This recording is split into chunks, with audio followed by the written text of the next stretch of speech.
The Wonderful Wizard of Oz by L. Frank Baum. Narrated by Jeff Coney. Introduction. Folklore, legends, myths, and fairy tales have followed childhood through the ages. For every healthy youngster has a wholesome and instinctive love for stories fantastic, marvelous, and manifestly unreal. The winged fairies of Grimm and Andersen have brought more happiness to childish hearts than all other human creations. Yet the old-time fairy tale, having served for generations, may now be classified as historical in the children's library. For the time has come for a series of newer wonder tales, in which the stereotyped genie, dwarf, and fairy are eliminated, together with all the horrible and blood-curdling incident devised by their authors to point a fearsome moral to each tale. Modern education includes morality. Therefore, the modern child seeks only entertainment in its wonder tales, and gladly dispenses with all disagreeable incident. Having this thought in mind, the story of The Wonderful Wizard of Oz was written solely to pleasure children of today. It aspires to being a modernized fairy tale, in which the wonderment and joy are retained, and the heartaches and nightmares are left out. L. Frank Baum, Chicago, April 1900. This book is dedicated to my good friend and comrade, my wife, L. Frank Baum.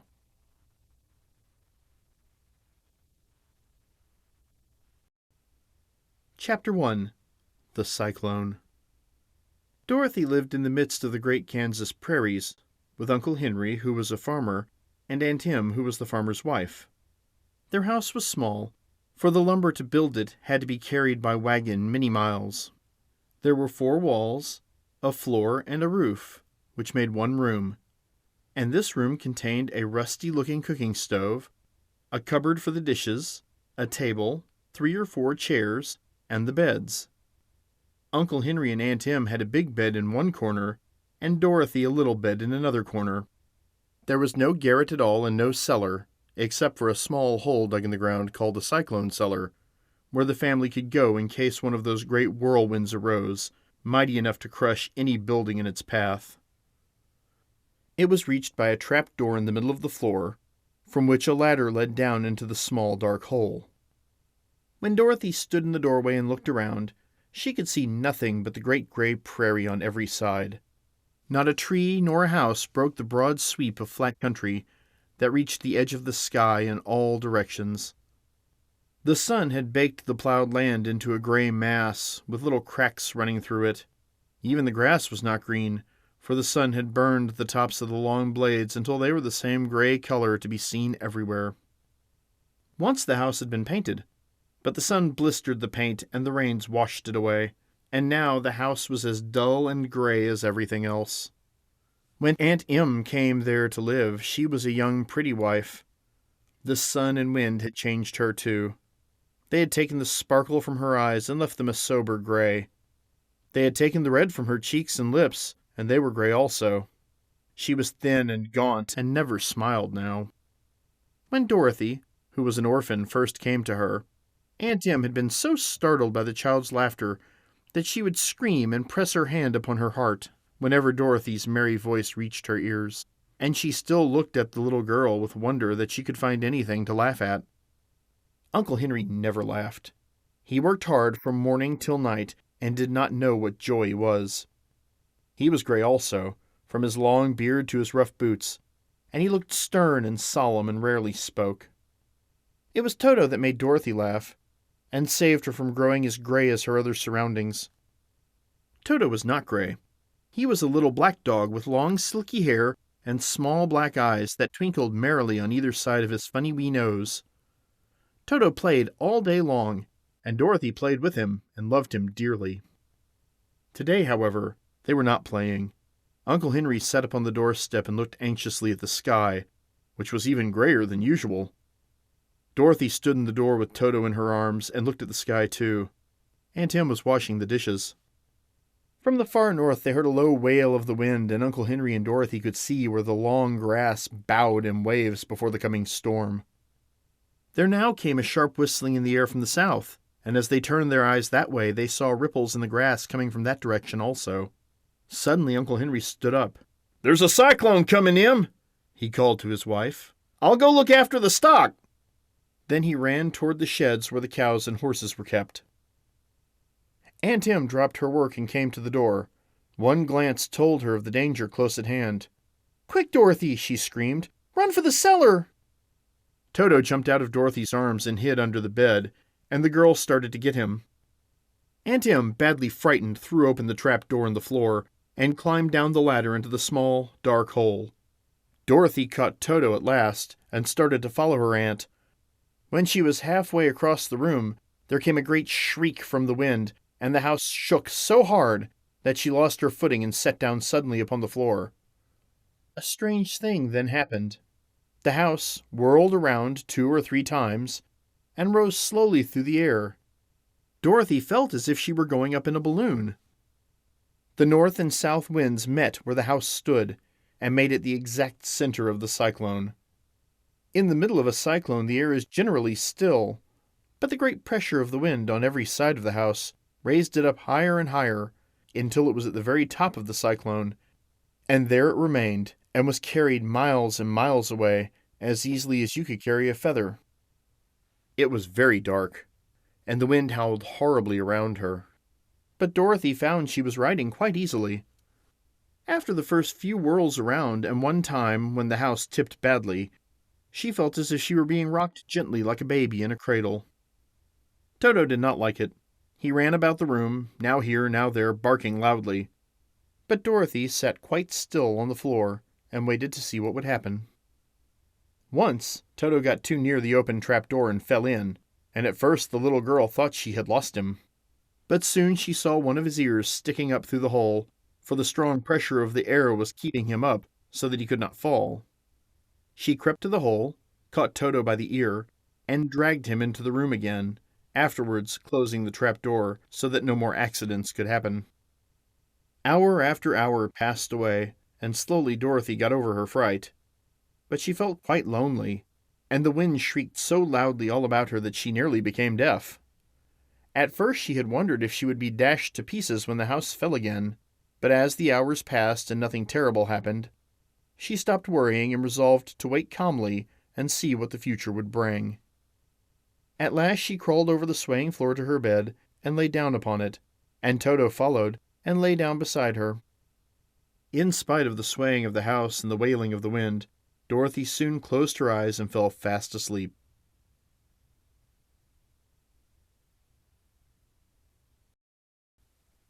Chapter 2. The Council with the Munchkins. She was awakened by a shock so sudden and severe that if Dorothy had not been lying on the soft bed she might have been hurt. As it was, the jar made her catch her breath and wonder what had happened, and Toto put his cold little nose into her face and whined dismally. Dorothy sat up and noticed the house was not moving, nor was it dark, for the bright sunshine came in at the window, flooding the little room. She sprang from her bed, and with Toto at her heels ran and opened the door. The little girl gave a cry of amazement and looked about her, her eyes growing bigger and bigger at the wonderful sights she saw. The cyclone had set the house down, very gently, for a cyclone, in the midst of a country of marvelous beauty.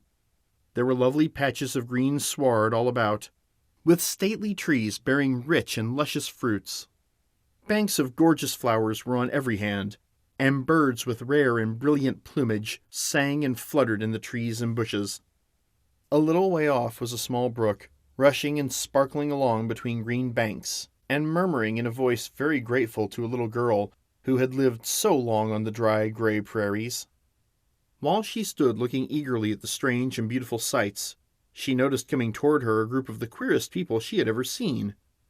They were not as big as the grown folk she had always been used to, but neither were they very small. In fact, they seemed about as tall as Dorothy, who was a well-grown child for her age, although they were, so far as looks go, many years older. 3 were men and 1 a woman, and all were oddly dressed. They wore round hats that rose to a small point a foot above their heads, with little bells around the brims that tinkled sweetly as they moved. The hats of the men were blue, the little woman's hat was white, and she wore a white gown that hung in plaits from her shoulders. Over it were sprinkled little stars that glistened in the sun like diamonds. The men were dressed in blue of the same shade as their hats, and wore well-polished boots with a deep roll of blue at the tops.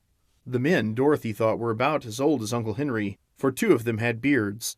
But the little woman was doubtless much older. Her face was covered with wrinkles, her hair was nearly white, and she walked rather stiffly. When these people drew near the house where Dorothy was standing in the doorway, they paused, and whispered among themselves, as if afraid to come further. But the little old woman walked up to Dorothy, made a low bow, and said in a sweet voice, "You are welcome, most noble sorceress, to the land of the Munchkins. We are so grateful to you for having killed the Wicked Witch of the East and for setting our people free from bondage."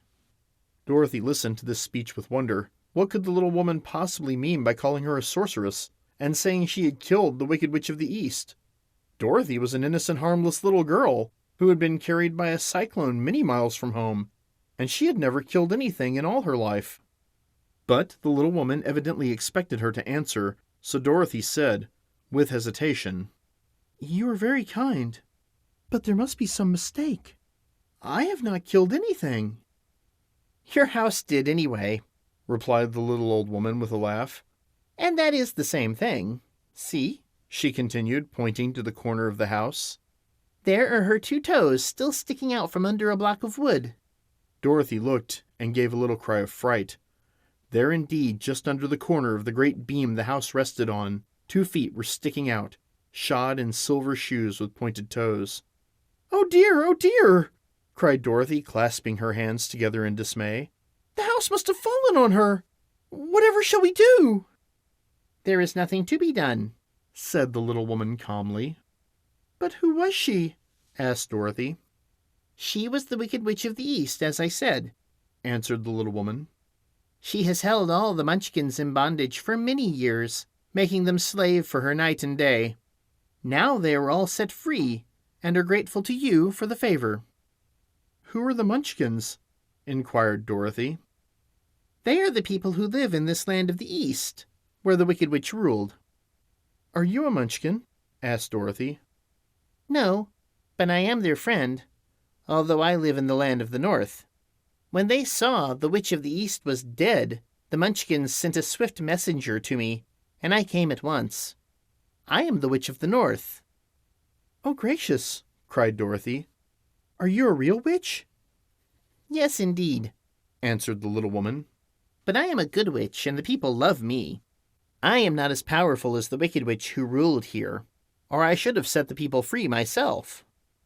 "But I thought all witches were wicked," said the girl, who was half frightened at facing a real witch. "Oh no, that is a great mistake. There were only 4 witches in all the land of Oz, and 2 of them, those who live in the North and the South, are good witches. I know this to be true, for I am one of them myself, and cannot be mistaken.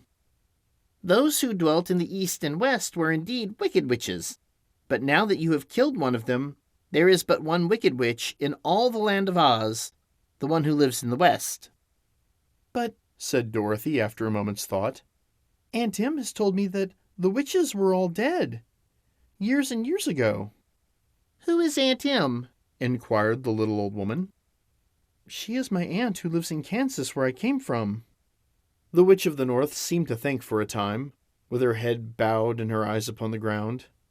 Then she looked up and said, "I do not know where Kansas is, for I have never heard that country mentioned before. But tell me, is it a civilized country?" "Oh, yes," replied Dorothy. "Then that accounts for it. In the civilized countries, I believe there are no witches left, nor wizards, nor sorceresses, nor magicians. But you see, the land of Oz has never been civilized, for we are cut off from all the rest of the world. Therefore we still have witches and wizards among us." "Who are the wizards?" asked Dorothy. "Oz himself is the great wizard," answered the witch, sinking her voice to a whisper. "He is more powerful than all the rest of us together. He lives in the City of Emeralds." Dorothy was going to ask another question, but just then the Munchkins, who had been standing silently by, gave a loud shout and pointed to the corner of the house where the Wicked Witch had been lying. "What is it?" asked the little old woman, and looked, and began to laugh. The feet of the dead witch had disappeared entirely, and nothing was left but the silver shoes. "She was so old," explained the Witch of the North. "That she dried up quickly in the sun, and that is the end of her. But the silver shoes are yours, and you shall have them to wear." She reached down and picked up the shoes, and after shaking the dust out of them, handed them to Dorothy.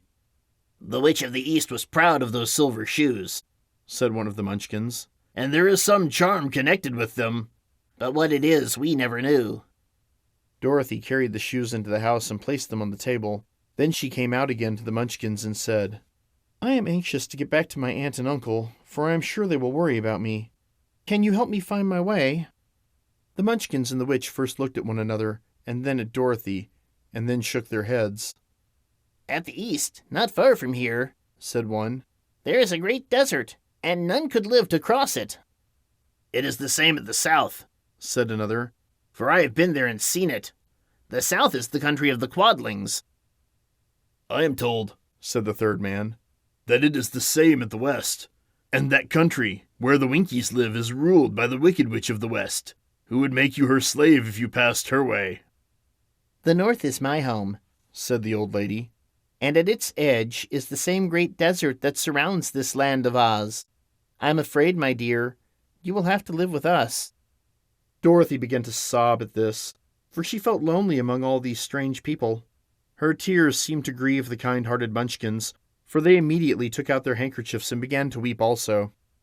As for the little old woman, she took off her cap and balanced the point on the end of her nose while she counted 1, 2, 3, in a solemn voice. At once the cap changed to a slate, on which was written in big white chalk letters, "Let Dorothy go to the City of Emeralds."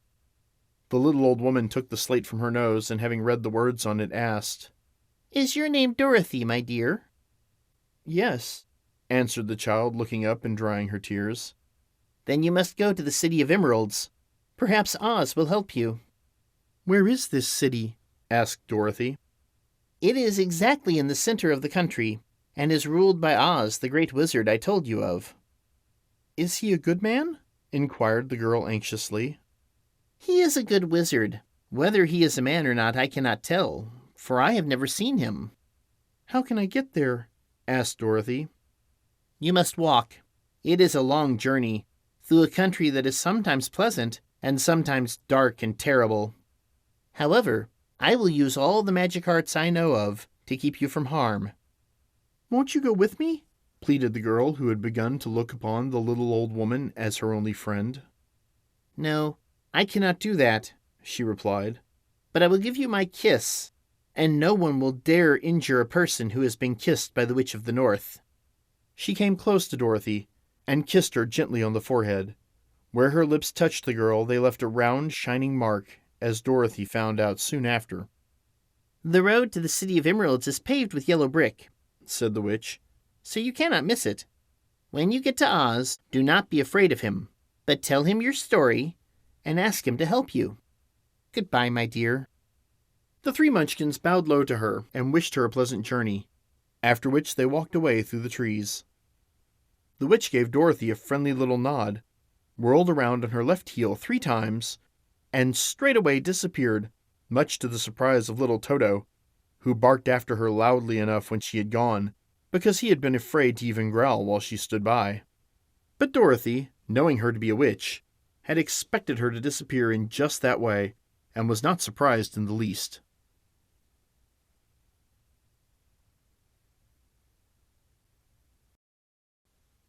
Chapter 3. How Dorothy Saved the Scarecrow. When Dorothy was left alone, she began to feel hungry, so she went to the cupboard and cut herself some bread, which she spread with butter. She gave some to Toto, and taking a pail from the shelf, she carried it down to the little brook and filled it with clear, sparkling water. Toto ran over to the trees and began to bark at the birds sitting there. Dorothy went to get him, and saw such delicious fruit hanging from the branches that she gathered some of it, finding it just what she wanted to help out her breakfast. Then she went back to the house, and having helped herself and Toto to a good drink of the cool, clear water, she set about making ready for the journey to the City of Emeralds. Dorothy had only one other dress, but that happened to be clean and was hanging on a peg beside her bed. It was gingham, with checks of white and blue, and although the blue was somewhat faded with many washings, it was still a pretty frock. The girl washed herself carefully, dressed herself in the clean gingham, and tied her pink sunbonnet on her head. She took a little basket and filled it with bread from the cupboard, lying a white cloth over the top. Then she looked down at her feet and noticed how old and worn her shoes were. "They surely will never do for a long journey, Toto," she said. And Toto looked up into her face with his little black eyes and wagged his tail to show he knew what she meant. At that moment, Dorothy saw lying on the table the silver shoes that had belonged to the Witch of the East. "I wonder if they will fit me," she said to Toto. "They would be just the thing to take a long walk in, for they could not wear out." She took off her old leather shoes and tried on the silver ones, which fitted her as well as if they had been made for her. Finally, she picked up her basket. "Come along, Toto," she said. "We will go to the Emerald City and ask the Great Oz how to get back to Kansas again." She closed the door, locked it, and put the key carefully in the pocket of her dress. And so, with Toto trotting along soberly behind her, she started on her journey.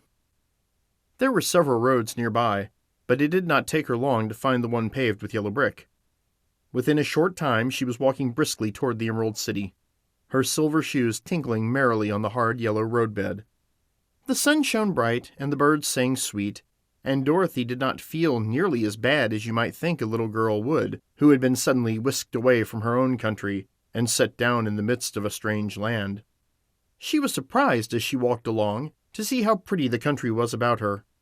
There were neat fences at the sides of the road, painted a dainty blue color, and beyond them were fields of grain and vegetables in abundance.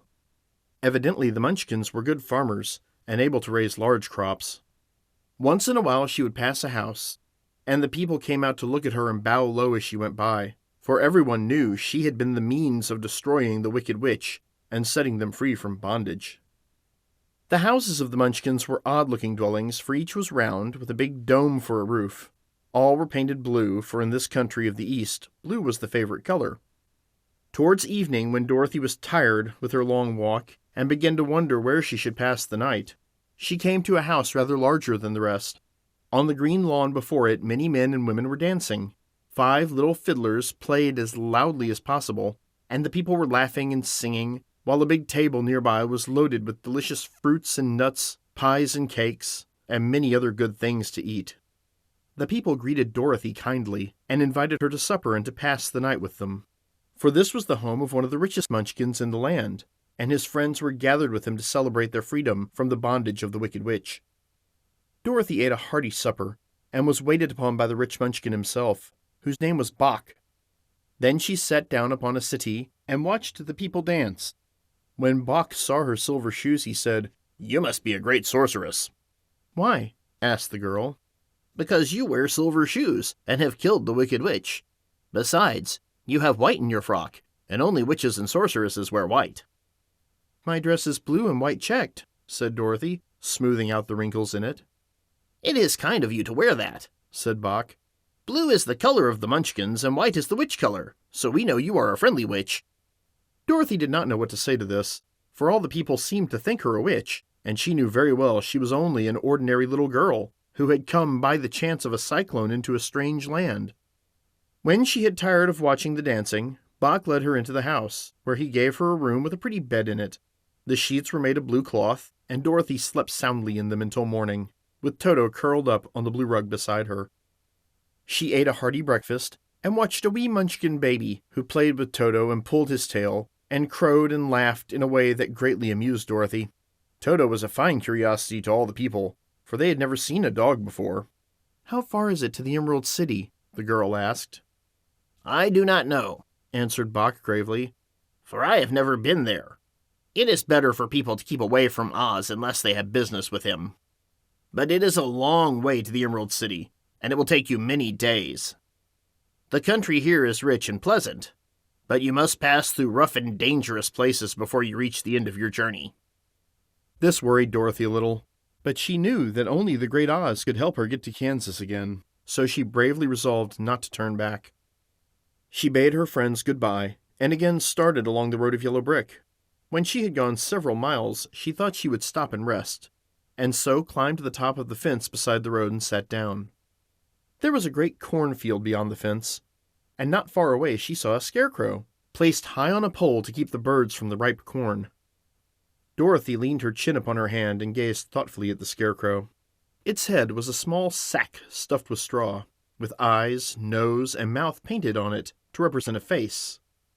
An old pointed blue hat that had belonged to some munchkin was perched on this head, and the rest of the figure was a blue suit of clothes, worn and faded, which had also been stuffed with straw. On the feet were some old boots with blue tops, such as every man wore in this country, and the figure was raised above the stalks of corn by means of a pole stuck up its back. While Dorothy was looking earnestly into the queer painted face of the scarecrow, she was surprised to see one of the eyes slowly wink at her. She thought she must have been mistaken, at first, for none of the scarecrows in Kansas ever wink, but presently the figure nodded its head to her in a friendly way. Then she climbed down from the fence and walked up to it, while Toto ran around the pole and barked. "Good day," said the scarecrow in a rather husky voice. "Did you speak?" asked the girl in wonder. "Certainly," answered the scarecrow. "How do you do?" "I'm pretty well, thank you," replied Dorothy politely. "How do you do?" "I'm not feeling well," said the scarecrow with a smile, "for it is very tedious being perched up here night and day to scare away crows." "Can't you get down?" asked Dorothy. "No, for this pole is stuck up my back. If you will please take away the pole, I shall be greatly obliged to you." Dorothy reached up both arms and lifted the figure off the pole, for, being stuffed with straw, it was quite light. "Thank you very much," said the scarecrow when he had been set down on the ground. "I feel like a new man." Dorothy was puzzled at this, for it sounded queer to hear a stuffed man speak, and to see him bow and walk along beside her. "Who are you?" asked the scarecrow when he had stretched himself and yawned. "And where are you going?" "My name is Dorothy," said the girl, "and I am going to the Emerald City to ask the Great Oz to send me back to Kansas." "Where is the Emerald City?" he inquired. "And who is Oz?" "Why, don't you know?" she returned in surprise. "No, indeed. I don't know anything, you see. I am stuffed, so I have no brains at all," he answered sadly. "Oh," said Dorothy, "I'm awfully sorry for you." "Do you think," he asked, "if I go to the Emerald City with you, that the Great Oz would give me some brains?" "I cannot tell," she returned, "but you may come with me if you like. If Oz will not give you any brains, you will be no worse off than you are now." "That is true," said the scarecrow. "You see," he continued confidentially, "I don't mind my legs and arms and body being stuffed, because I cannot get hurt. If anyone treads on my toes or sticks a pin into me, it doesn't matter, for I can't feel it. But I do not want people to call me a fool, and if my head stays stuffed with straw instead of with brains, as yours is, how am I to ever know anything?" "I understand how you feel," said the little girl who was truly sorry for him. "If you will come with me, I'll ask Oz to do all he can for you." "Thank you," he answered gratefully. Toto did not like this addition to the party at first. He smelled around the stuffed man as if he suspected there might be a nest of rats in the straw, and he often growled in an unfriendly way at the scarecrow. "Don't mind Toto," said Dorothy to her new friend. "He never bites." "Oh, I'm not afraid," replied the scarecrow. "He can't hurt the straw. Do let me carry that basket for you. I shall not mind it, for I can't get tired. I'll tell you a secret," he continued as he walked along. "There is only one thing in the world I am afraid of." "What is that?" asked Dorothy. "The Munchkin farmer who made you?" "No," answered the scarecrow. "It's a lighted match."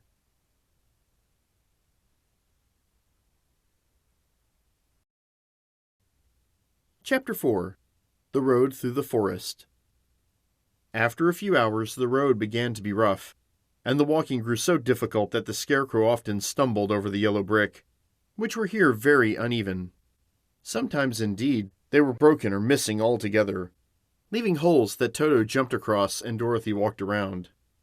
As for the scarecrow, having no brains, he walked straight ahead, and so stepped into the holes and fell at full length on the hard bricks. It never hurt him, however, and Dorothy would pick him up and set him upon his feet again, while he joined her in laughing merrily at his own mishap. The farms were not nearly so well cared for here as they were farther back, There were fewer houses and fewer fruit trees, and the farther they went, the more dismal and lonesome the country became. At noon they sat down by the roadside near a little brook, and Dorothy opened her basket and got out some bread. She offered a piece to the Scarecrow, but he refused. "I am never hungry," he said, "and it is a lucky thing I am not, for my mouth is only painted, and if I should cut a hole in it so I could eat, the straw I am stuffed with would come out, and that would spoil the shape of my head." Dorothy saw at once that this was true, so she only nodded and went on eating her bread. "Tell me something about yourself and the country you came from," said the Scarecrow when she had finished her dinner. So she told him all about Kansas, and how gray everything was there, and how the cyclone had carried her to this queer land of Oz. The Scarecrow listened carefully and said, "I cannot understand why you should wish to leave this beautiful country and go back to the dry, gray place you call Kansas." "That is because you have no brains," answered the girl. "No matter how dreary and gray our homes are, we people of flesh and blood would rather live there than in any other country, be it ever so beautiful. There is no place like home." The Scarecrow sighed. "Of course I cannot understand it," he said. "If your heads were stuffed with straw like mine, you would probably all live in the beautiful places, and then Kansas would have no people at all. It is fortunate for Kansas that you have brains." "Won't you tell me a story while we are resting?" asked the child. The Scarecrow looked at her reproachfully and answered, "My life has been so short that I really know nothing whatever. I was only made day before yesterday. What happened in the world before that time is all unknown to me. Luckily, when the farmer made my head, one of the first things he did was to paint my ears, so that I heard what was going on. There was another Munchkin with him, and the first thing I heard was the farmer saying, 'How do you like those ears?' 'They aren't straight,' answered the other. 'Never mind,' said the farmer. 'They are ears just the same,' which was true enough. 'Now I'll make the eyes,' said the farmer. So he painted my right eye, and as soon as it was finished, I found myself looking at him and at everything around me with a great deal of curiosity, for this was my first glimpse of the world. 'That's a rather pretty eye,' remarked the Munchkin who was watching the farmer. 'Blue paint is just the color for eyes. I think I'll make the other a little bigger,' said the farmer. And when the second eye was done, I could see much better than before. Then he made my nose and my mouth. But I did not speak, because at that time I didn't know what a mouth was for. I had the fun of watching them make my body and my arms and legs. And when they fastened on my head at last, I felt very proud, for I thought I was just as good a man as anyone. 'This fellow will scare the crows fast enough,' said the farmer. 'He looks just like a man.' 'Why, he is a man,' said the other, and I quite agreed with him. The farmer carried me under his arm to the cornfield and set me up on a tall stick, where you found me. He and his friends soon walked away and left me alone. I did not like to be deserted this way, so I tried to walk after them. But my feet would not touch the ground, so I was forced to stay on that pole. It was a lonely life to lead, for I had nothing to think of, having been made such a little while before. Many crows and other birds flew into the cornfield, but as soon as they saw me, they flew away again, thinking I was a Munchkin. And this pleased me, and made me feel that I was quite an important person. By and by an old crow flew near me, and after looking at me carefully, he perched upon my shoulder and said, "I wonder if that farmer thought to fool me in this clumsy manner. Any crow of sense could see that you are only stuffed with straw." Then he hopped down at my feet and ate all the corn he wanted. The other birds, seeing he was not harmed by me, came to eat the corn too, so in a short time there was a great flock of them about me. I felt sad at this, for it showed I was not such a good scarecrow after all. But the old crow comforted me, saying, "If you only had brains in your head, you would be as good a man as any of them, and a better man than some of them. Brains are the only things worth having in this world, no matter whether one is a crow or a man." After the crows had gone, I thought this over, and I decided I would try hard to get some brains. By good luck, you came along and pulled me off the stake. And from what you say, I am sure the great Oz will give me some brains as soon as we get to the Emerald City. "I hope so," said Dorothy earnestly, "since you seem anxious to have them." "Oh yes, I am anxious," returned the Scarecrow. "It is such an uncomfortable feeling to know one is a fool." "Well," said the girl, "let us go." And she handed the basket to the Scarecrow. There were no fences at all by the roadside now, and the land was rough and untilled. Toward evening they came to a great forest where the trees grew so big and so close together that their branches met over the road of yellow brick.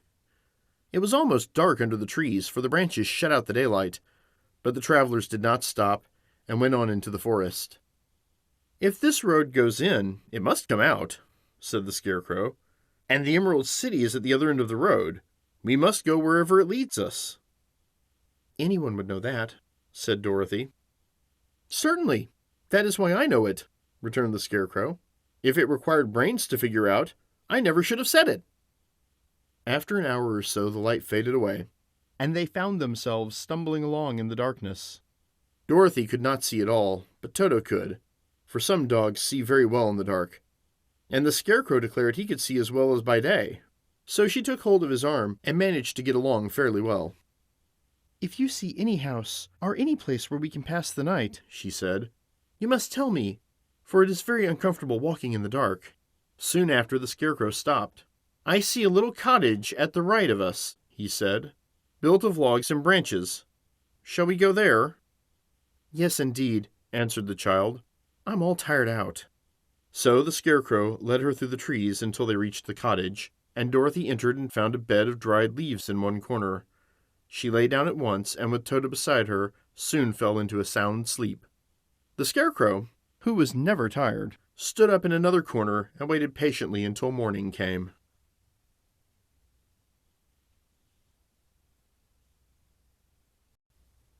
Chapter 5. The Rescue of the 10 Woodmen. When Dorothy awoke, the sun was shining through the trees, and Toto had long been out chasing birds and squirrels. She sat up and looked around her. There was the Scarecrow still standing patiently in his corner waiting for her. "We must go out and search for water," she said to him. "Why do you want water?" he asked. "To wash my face clean after the dust of the road, and to drink, so the dry bread will not stick in my throat." "It must be inconvenient to be made of flesh," said the Scarecrow thoughtfully, "for you must sleep and eat and drink. However, you have brains, and it is worth a lot of bother to be able to think properly." They left the cottage and walked through the trees until they found a little spring of clear water, where Dorothy drank and bathed and ate her breakfast. She saw there was not much bread left in the basket, and the girl was thankful the Scarecrow did not have to eat anything, for there was scarcely enough for herself and Toto for the day. When she had finished her meal, and was about to go back to the road of yellow brick, she was startled to hear a deep groan nearby. "What was that?" she asked timidly. "I cannot imagine," replied the Scarecrow, "but we can go and see." Just then another groan reached their ears, and the sound seemed to come from behind them. They turned and walked through the forest a few steps, when Dorothy discovered something shining in a ray of sunshine that fell between the trees. She ran to the place and then stopped short with a cry of surprise. One of the big trees had been partly chopped through, and standing beside it with an uplifted axe in his hands was a man made entirely of tin.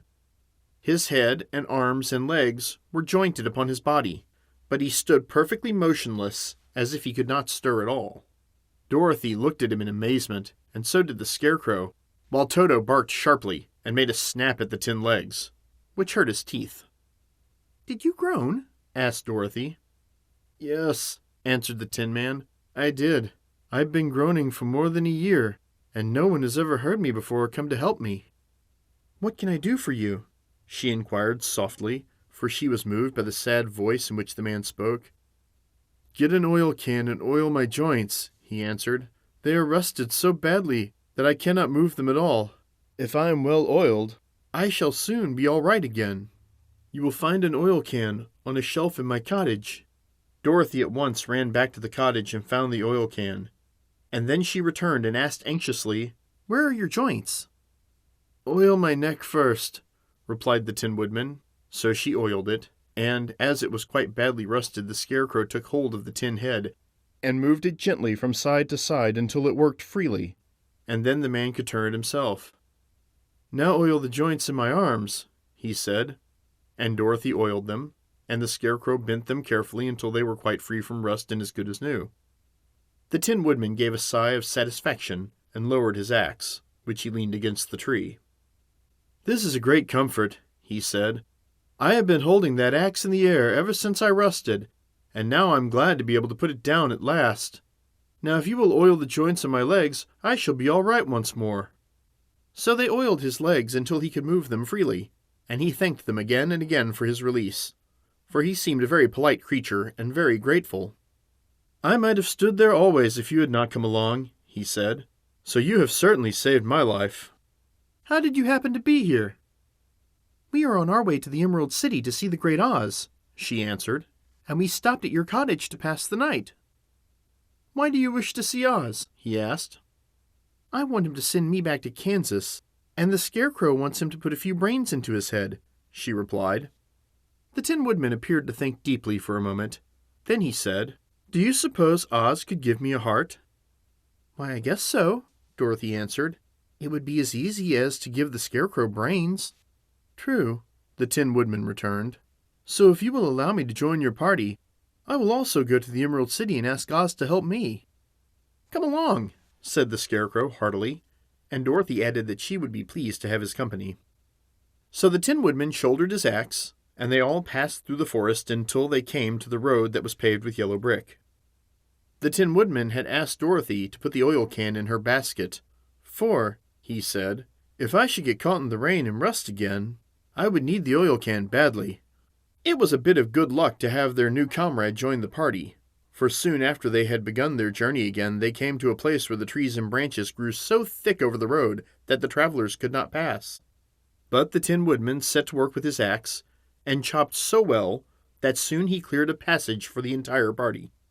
Dorothy was thinking so earnestly as they walked along that she did not notice when the Scarecrow stumbled into a hole and rolled over to the side of the road. Indeed, he was obliged to call to her to help him up again. "Why didn't you walk around the hole?" asked the Tin Woodman. "I don't know enough," replied the Scarecrow cheerfully. "My head is stuffed with straw, you know, and that is why I'm going to Oz to ask him for some brains." "Oh, I see," said the Tin Woodman. "But, after all, brains are not the best things in the world." "Have you any?" inquired the Scarecrow. "No, my head is quite empty," answered the Woodman. "But once I had brains and a heart also. So, having tried them both, I should much rather have a heart." "And why is that?" asked the Scarecrow. "I will tell you my story, and then you will know." So, while they were walking through the forest, the Tin Woodman told the following story. "I was born the son of a woodman who chopped down trees in the forest and sold the wood for a living. When I grew up, I too became a wood chopper, and after my father died, I took care of my old mother as long as she lived. Then I made up my mind that instead of living alone, I would marry, so that I might not become lonely. There was one of the Munchkin girls who was so beautiful that I soon grew to love her with all my heart. She, on her part, promised to marry me as soon as I could earn enough money to build a better house for her. So I set to work harder than ever, but the girl lived with an old woman who did not want her to marry anyone, for she was so lazy she wished the girl to remain with her and do all the cooking and the housework. So the old woman went to the Wicked Witch of the East and promised her 2 sheep and a cow if she would prevent the marriage. Thereupon the Wicked Witch enchanted my axe, and when I was chopping away at my best one day, for I was anxious to get the new house and my wife as soon as possible, the axe slipped all at once and cut off my left leg. This at first seemed a great misfortune, for I knew a one-legged man could not do very well as a wood chopper, so I went to a tinsmith and had him make me a new leg out of tin. The leg worked very well, once I was used to it. But my action angered the Wicked Witch of the East, for she had promised the old woman I should not marry the pretty Munchkin girl, and when I began chopping again, my axe slipped and cut off my right leg. Again I went to the tinner, and he made me a leg out of tin. After this, the enchanted axe cut off my arms, one after the other, but nothing daunted, I had them replaced with tin ones. The Wicked Witch then made my axe slip and cut off my head, and at first I thought that was the end of me. But the tinner happened to come along, and he made me a new head out of tin. I thought I had beaten the Wicked Witch then, and I worked harder than ever, but I little knew how cruel my enemy could be.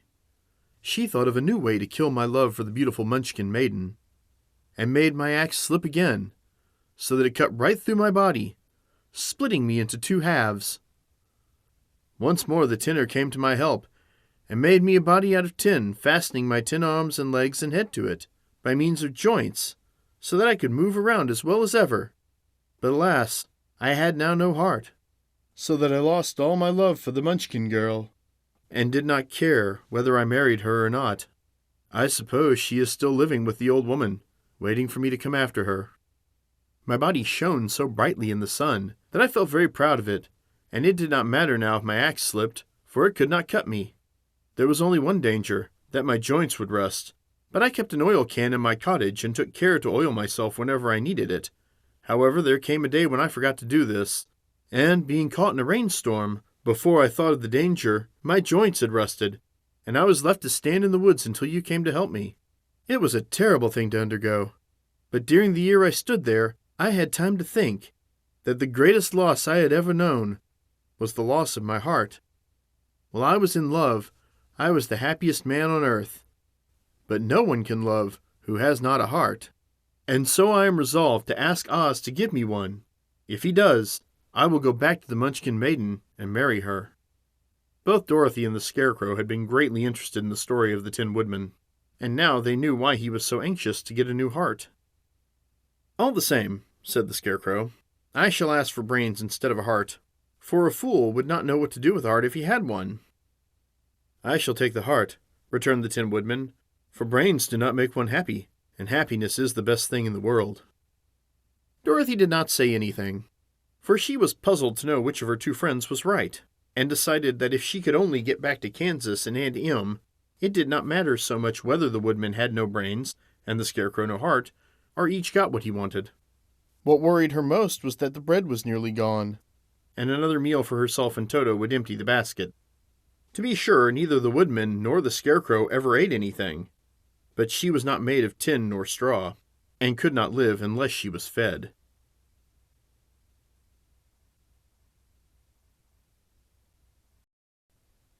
Chapter 6. The Cowardly Lion.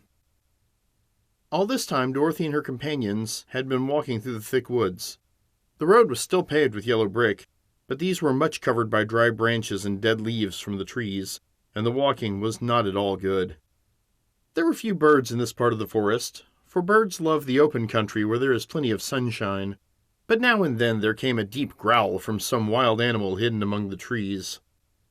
These sounds made the little girl's heart beat fast, for she did not know what made them. But Toto knew, and he walked close to Dorothy's side and did not even bark in return. "How long will it be," the child asked of the Tin Woodman, "before we are out of the forest?" "I cannot tell," was the answer, "for I have never been to the Emerald City, but my father went there once, when I was a boy, and he said it was a long journey through a dangerous country. Although nearer to the city where Oz dwells, the country is beautiful. But I am not afraid, so long as I have my oil can, and nothing can hurt the Scarecrow, while you bear upon your forehead the mark of the Good Witch's kiss, and that will protect you from harm." "But Toto," said the girl anxiously, "what will protect him?" "We must protect him ourselves, if he is in danger," replied the Tin Woodman.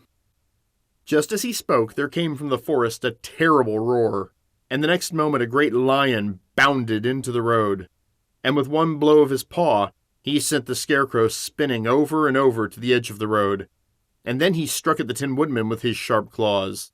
But, to the lion's surprise, he could make no impression on the tin, although the Woodman fell over in the road and lay still.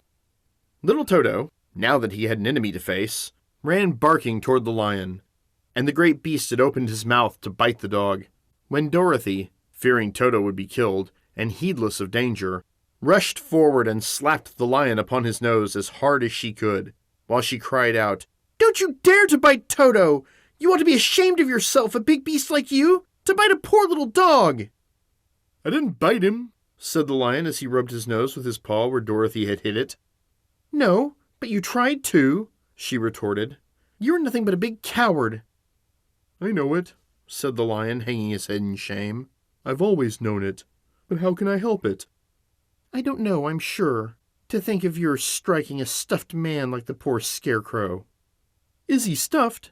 asked the lion in surprise, as he watched her pick up the Scarecrow and set him upon his feet, while she patted him into shape again. Of course he's stuffed, replied Dorothy, who was still angry. That's why he went over so easily, remarked the lion. It astonished me to see him whirl around so. Is the other one stuffed also? No, said Dorothy. He's made of tin, and she helped the Woodman up again. That's why he nearly blunted my claws, said the lion. When they scratched against the tin, it made a cold shiver run down my back. What is that little animal you are so tender of? He is my dog, Toto, answered Dorothy. Is he made of tin or stuffed? Asked the lion. Neither. He's a meat dog, said the girl. Oh, he's a curious animal, and seems remarkably small now that I look at him.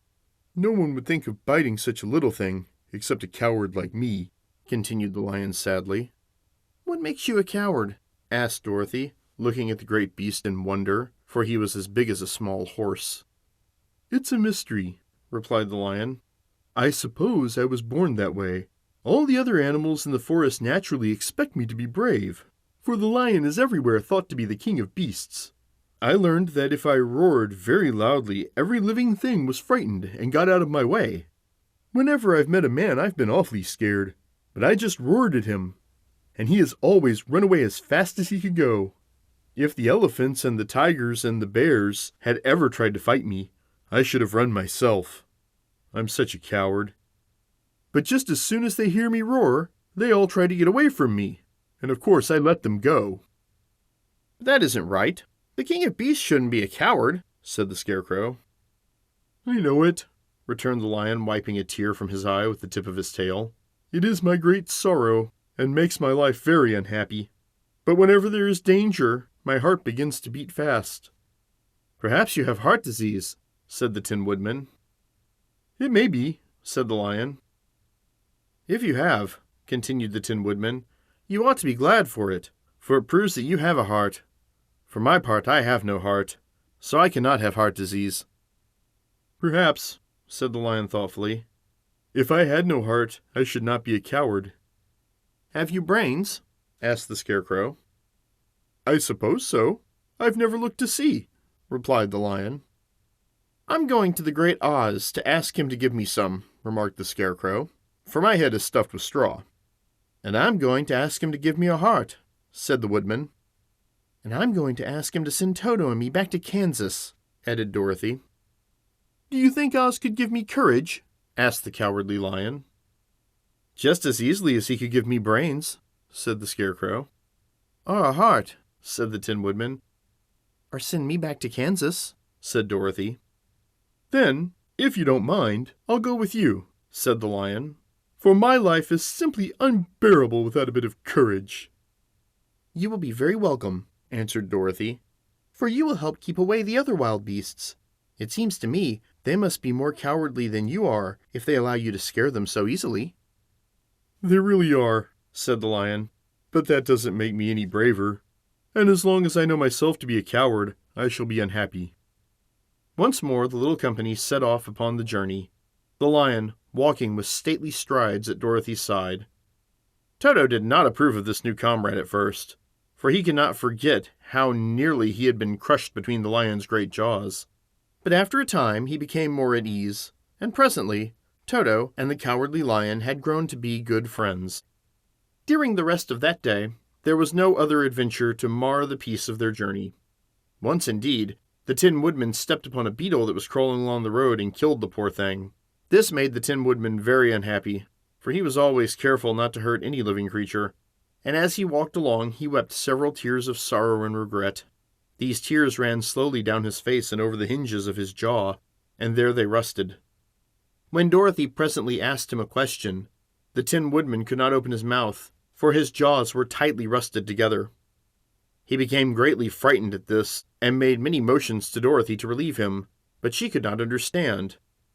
The lion was also puzzled to know what was wrong, but the Scarecrow seized the oil can from Dorothy's basket and oiled the Woodman's jaws, so that after a few moments he could talk as well as before. "This will serve me a lesson," he said, "to look where I step, for if I should kill another bug or beetle, I should surely cry again, and crying rusts my jaw so I cannot speak."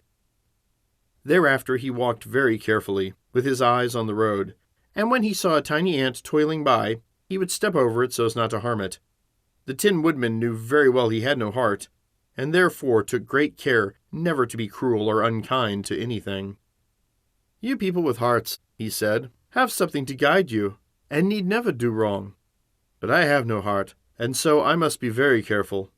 When Oz gives me a heart, of course, I needn't mind so much."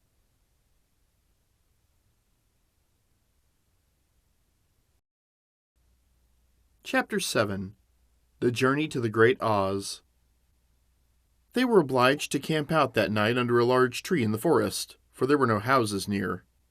The tree made a good thick covering to protect them from the dew, and the Tin Woodman chopped a great pile of wood with his axe. And Dorothy built a splendid fire that warmed her and made her feel less lonely. She and Toto ate the last of their bread, and now she did not know what they would do for breakfast. "If you wish," said the lion, "I will go into the forest and kill a deer for you. You can roast it by the fire, since your tastes are so peculiar that you prefer cooked food, and then you will have a very good breakfast." "Don't, please don't," begged the Tin Woodman. "I should certainly weep if you killed a poor deer, and then my jaws would rust again." But the lion went away into the forest and found his own supper, and no one ever knew what it was, for he didn't mention it. And the Scarecrow found a tree full of nuts and filled Dorothy's basket with them, so that she would not be hungry for a long time. She thought this was very kind and thoughtful of the Scarecrow, but she laughed heartily at the awkward way in which the poor creature picked up the nuts. His padded hands were so clumsy and the nuts were so small that he dropped almost as many as he put in the basket. But the Scarecrow did not mind how long it took him to fill the basket, for it enabled him to keep away from the fire, as he feared a spark might get into his straw and burn him up. So he kept a good distance away from the flames, and only came near to cover Dorothy with dry leaves when she lay down to sleep. These kept her very snug and warm, and she slept soundly until morning. When it was daylight, the girl bathed her face in a little rippling brook, and soon after they all started toward the Emerald City. This was to be an eventful day for the travelers. They had hardly been walking an hour when they saw before them a great ditch that crossed the road and divided the forest as far as they could see on either side. It was a very wide ditch, and when they crept up to the edge and looked into it, they could see it was also very deep, and there were many big jagged rocks at the bottom. The sides were so steep that none of them could climb down, and for a moment it seemed that their journey must end. "What shall we do?" asked Dorothy despairingly. "I haven't the faintest idea," said the Tin Woodman, and the lion shook his shaggy mane and looked thoughtful. But the Scarecrow said, "We cannot fly, that is certain. Neither can we climb down into this great ditch. Therefore, if we cannot jump over it, we must stop where we are." "I think I could jump over it," said the Cowardly Lion after measuring the distance carefully in his mind. "Then we are all right," answered the Scarecrow, "for you can carry us all over on your back, one at a time." "Well, I'll try it," said the lion. "Who will go first?" "I will," declared the Scarecrow. "For if you found you could not jump over the gulf, Dorothy would be killed, or the Tin Woodman badly dented on the rocks below. But if I am on your back, it will not matter so much, for the fall would not hurt me at all." "I am terribly afraid of falling myself," said the Cowardly Lion, "but I suppose there is nothing to do but try it. So get on my back, and we will make the attempt." The Scarecrow sat upon the lion's back, and the big beast walked to the edge of the gulf and crouched down. "Why don't you run and jump?" asked the Scarecrow. "Because that isn't the way we lions do these things," he replied. Then, giving a great spring, he shot through the air and landed safely on the other side. They were all greatly pleased to see how easily he did it, and after the Scarecrow had got down from his back, the lion sprang across the ditch again. Dorothy thought she would go next, so she took Toto in her arms and climbed on the lion's back, holding tightly to his mane with one hand. The next moment it seemed as if she was flying through the air, and then before she had time to think about it, she was safe on the other side.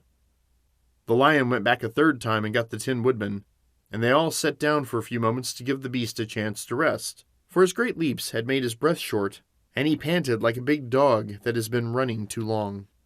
They found the forest very thick on this side, and it looked dark and gloomy.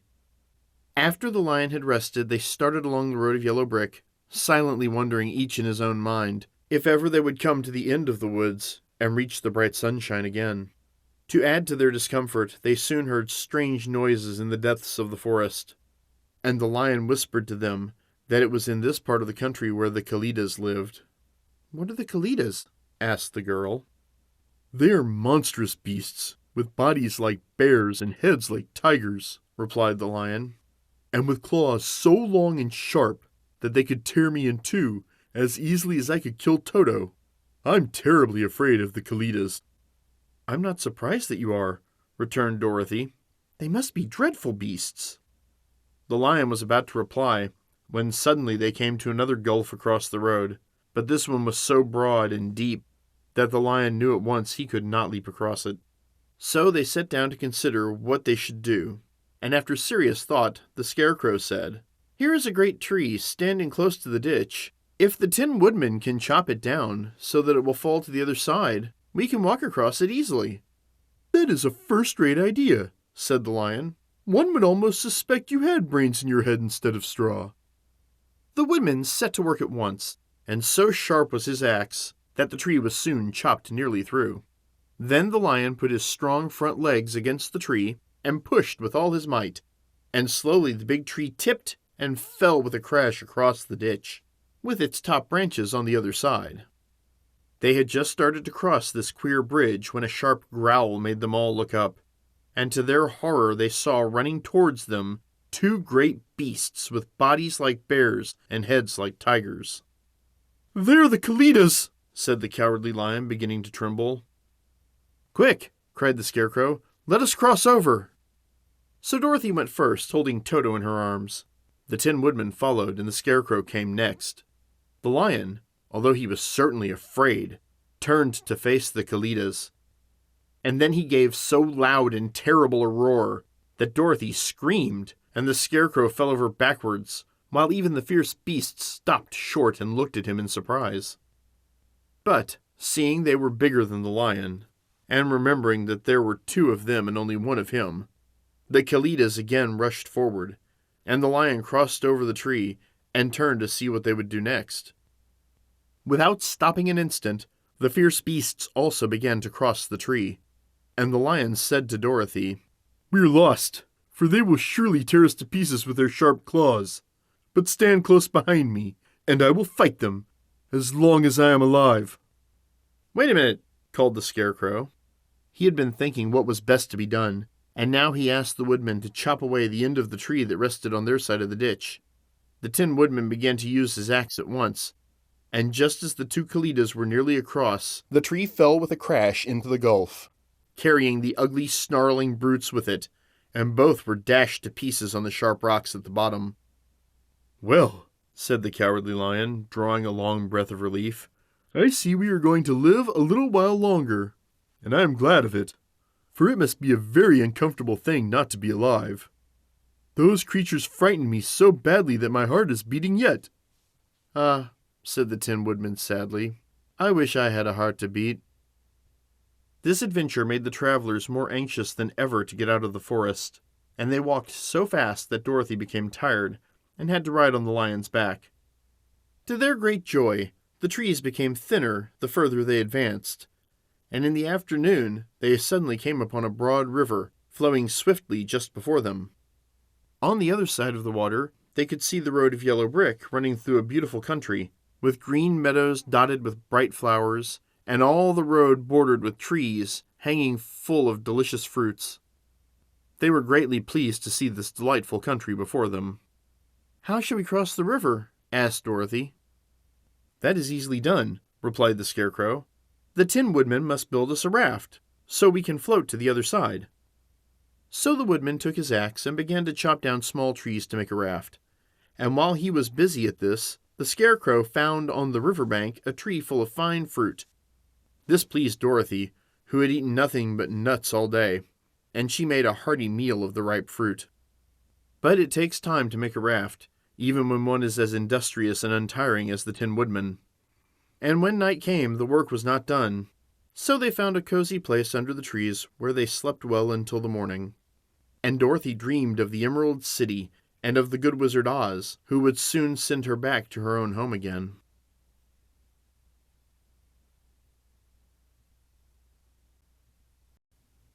Chapter 8.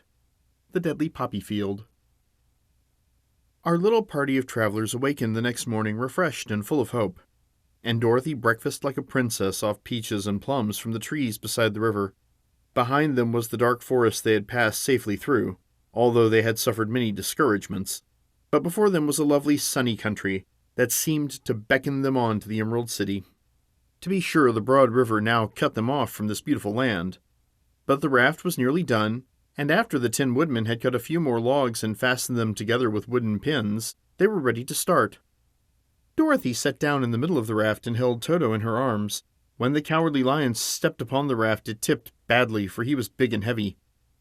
But the Scarecrow and the Tin Woodman stood upon the other end to steady it, and they had long poles in their hands to push the raft through the water. They got along quite well at first, but when they reached the middle of the river, the swift current swept the raft downstream, further and further away from the road of yellow brick, and the water grew so deep that the long poles would not touch the bottom. "This is bad," said the Tin Woodman, "for if we cannot get to the land, we shall be carried into the country of the Wicked Witch of the West, and she will enchant us and make us her slaves. And then I should get no brains," said the Scarecrow. "And I should get no courage," said the Cowardly Lion. "And I should get no heart," said the Tin Woodman. "And I should never get back to Kansas," said Dorothy. "We must certainly get to the Emerald City if we can," the Scarecrow continued, and he pushed so hard on his long pole that it stuck fast in the mud at the bottom of the river. Then, before he could pull it out again, or let go, the raft was swept away, and the poor Scarecrow left clinging to the pole in the middle of the river. "Goodbye," he called after them, and they were very sorry to leave him. Indeed, the Tin Woodman began to cry, but fortunately remembered that he might rust, and so dried his tears on Dorothy's apron. Of course, this was a bad thing for the Scarecrow. "I am now worse off than when I first met Dorothy," he thought. "Then I was stuck on a pole in a cornfield, where I could make believe scare the crows, at any rate. But surely there's no use for a Scarecrow stuck on a pole in the middle of a river. I'm afraid I shall never have any brains after all." Down the stream the raft floated, and the poor Scarecrow was left far behind. Then the Lion said, "Something must be done to save us. I think I can swim to the shore and pull the raft after me, if you will only hold fast to the tip of my tail." So he sprang into the water, and the Tin Woodman caught fast hold of his tail, when the Lion began to swim with all his might toward the shore. It was hard work, although he was so big. But by and by they were drawn out of the current, and then Dorothy took the Tin Woodman's long pole and helped push the raft to the land. They were all tired out when they reached the shore at last, and stepped off upon the pretty green grass. And they also knew that the stream had carried them a long way past the road of yellow brick that led to the Emerald City. "What shall we do now?" asked the Tin Woodman, as the Lion lay down on the grass to let the sun dry him. "We must get back to the road in some way," said Dorothy. "The best plan will be to walk along the river bank until we come to the road again," remarked the Lion. So, when they were rested, Dorothy picked up her basket, and they started along the grassy bank back to the road, from which the river had carried them. It was a lovely country, with plenty of flowers and fruit trees and sunshine to cheer them. And, had they not felt so sorry for the poor Scarecrow, they could have been very happy. They walked along as fast as they could, Dorothy only stopping once to pick a beautiful flower. And after a time the Tin Woodman cried out, "Look!" Then they all looked at the river and saw the Scarecrow perched upon his pole in the middle of the water, looking very lonely and sad. "What can we do to save him?" asked Dorothy. The Lion and the Woodman both shook their heads, for they did not know. So they sat down upon the bank and gazed wistfully at the Scarecrow until a stork flew by, which seeing them stopped to rest at the water's edge. "Who are you, and where are you going?" asked the stork. "I'm Dorothy," answered the girl, "and these are my friends, the Tin Woodman and the Cowardly Lion, and we are going to the Emerald City." "This isn't the road," said the stork, as she twisted her long neck and looked sharply at the queer party. "I know it," returned Dorothy, "but we have lost the Scarecrow, and we are wondering how we shall get him back again." Where is he?" asked the stork. "Over there in the river," answered the girl. "If he wasn't so big and heavy, I would get him for you," remarked the stork. "He isn't heavy a bit," said Dorothy eagerly, "for he is stuffed with straw. And if you will bring him back to us, we shall thank you ever and ever so much." "Well, I'll try," said the stork, "but if I find he is too heavy to carry, I shall have to drop him in the river again." So the big bird flew into the air and over the water till she came to where the Scarecrow was perched upon his pole. Then the stork with her great claws grabbed the Scarecrow by the arm and carried him up into the air and back to the bank, where Dorothy and the lion and the Tin Woodman and Toto were sitting. When the Scarecrow found himself among his friends again, he was so happy that he hugged them all, even the lion and Toto. And as they walked along he sang, "Tol-de-ree-de-o," at every step. He felt so gay. "I was afraid I should have to stay in the river forever," he said. "But the kind stork saved me, and if I ever get any brains, I shall find the stork again and do some kindness in return." "That's all right," said the stork, who was flying along beside them. "I always like to help anyone in trouble, but I must go now, for my babies are waiting in the nest for me. I hope you will find the Emerald City, and that Oz will help you." "Thank you," replied Dorothy, and then the kind stork flew into the air and was soon out of sight. They walked along, listening to the singing of the bright-colored birds, and looking at the lovely flowers which now became so thick that the ground was carpeted with them. There were big yellow and white and blue and purple blossoms, besides great clusters of scarlet poppies, which were so brilliant in color they almost dazzled Dorothy's eyes. "Aren't they beautiful?" the girl asked as she breathed in the spicy scent of the flowers. "I suppose so," answered the Scarecrow. "When I have brains, I shall probably like them better." "If only I had a heart, I should love them," added the Tin Woodman. "I always did like the flowers," said the lion. "They seem so helpless and frail, but there are none in the forest so bright as these." They now came upon more and more of the big scarlet poppies and fewer of the other flowers, and soon they found themselves in the midst of a great meadow of poppies. Now, it is well known that when there are many of these flowers together, their odor is so powerful that anyone who breathes it falls asleep, and if the sleeper is not carried away from the scent of the flowers, he sleeps on and on forever. But Dorothy did not know this, nor could she get away from the bright red flowers that were everywhere about. So presently her eyes grew heavy, and she felt she must sit down to rest and to sleep. But the Tin Woodman would not let her do this. "We must hurry and get back to the road of yellow brick before dark," he said, and the Scarecrow agreed with him. So they kept walking until Dorothy could stand no longer. Her eyes closed in spite of herself, and she forgot where she was and fell among the poppies, fast asleep. "What shall we do?" asked the Tin Woodman. "If we leave her here, she will die," said the lion. "The smell of the flowers is killing us all. I myself can scarcely keep my eyes open, and the dog is asleep already." It was true. Toto had fallen down beside his little mistress. But the Scarecrow and the Tin Woodman, not being made of flesh, were not troubled by the scent of the flowers. "Run fast," said the Scarecrow to the lion, "and get out of this deadly flower bed as soon as you can. We will bring the little girl with us, but if you should fall asleep, you are too big to be carried." So the lion aroused himself and bounded forward as fast as he could go. In a moment he was out of sight. "Let us make a chair with our hands and carry her," said the Scarecrow. So they picked up Toto and put the dog in Dorothy's lap. And then they made a chair with their hands for the seat and their arms for the arms, and carried the sleeping girl between them through the flowers. On and on they walked, and it seemed that the great carpet of deadly flowers that surrounded them would never end. They followed the bend of the river, and at last came upon their friend the lion, lying fast asleep among the poppies.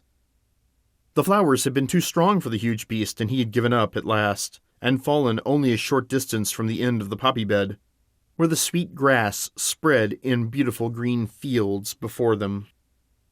"We can do nothing for him," said the Tin Woodman sadly, "for he is much too heavy to lift. We must leave him here to sleep on forever, and perhaps he will dream that he has found courage at last." "I'm sorry," said the Scarecrow. "The lion was a very good comrade for one so cowardly. But let us go on." They carried the sleeping girl to a pretty spot beside the river far enough from the poppy field to prevent her breathing any more of the poison from the flowers. And here they laid her gently on the soft grass and waited for the fresh breeze to waken her.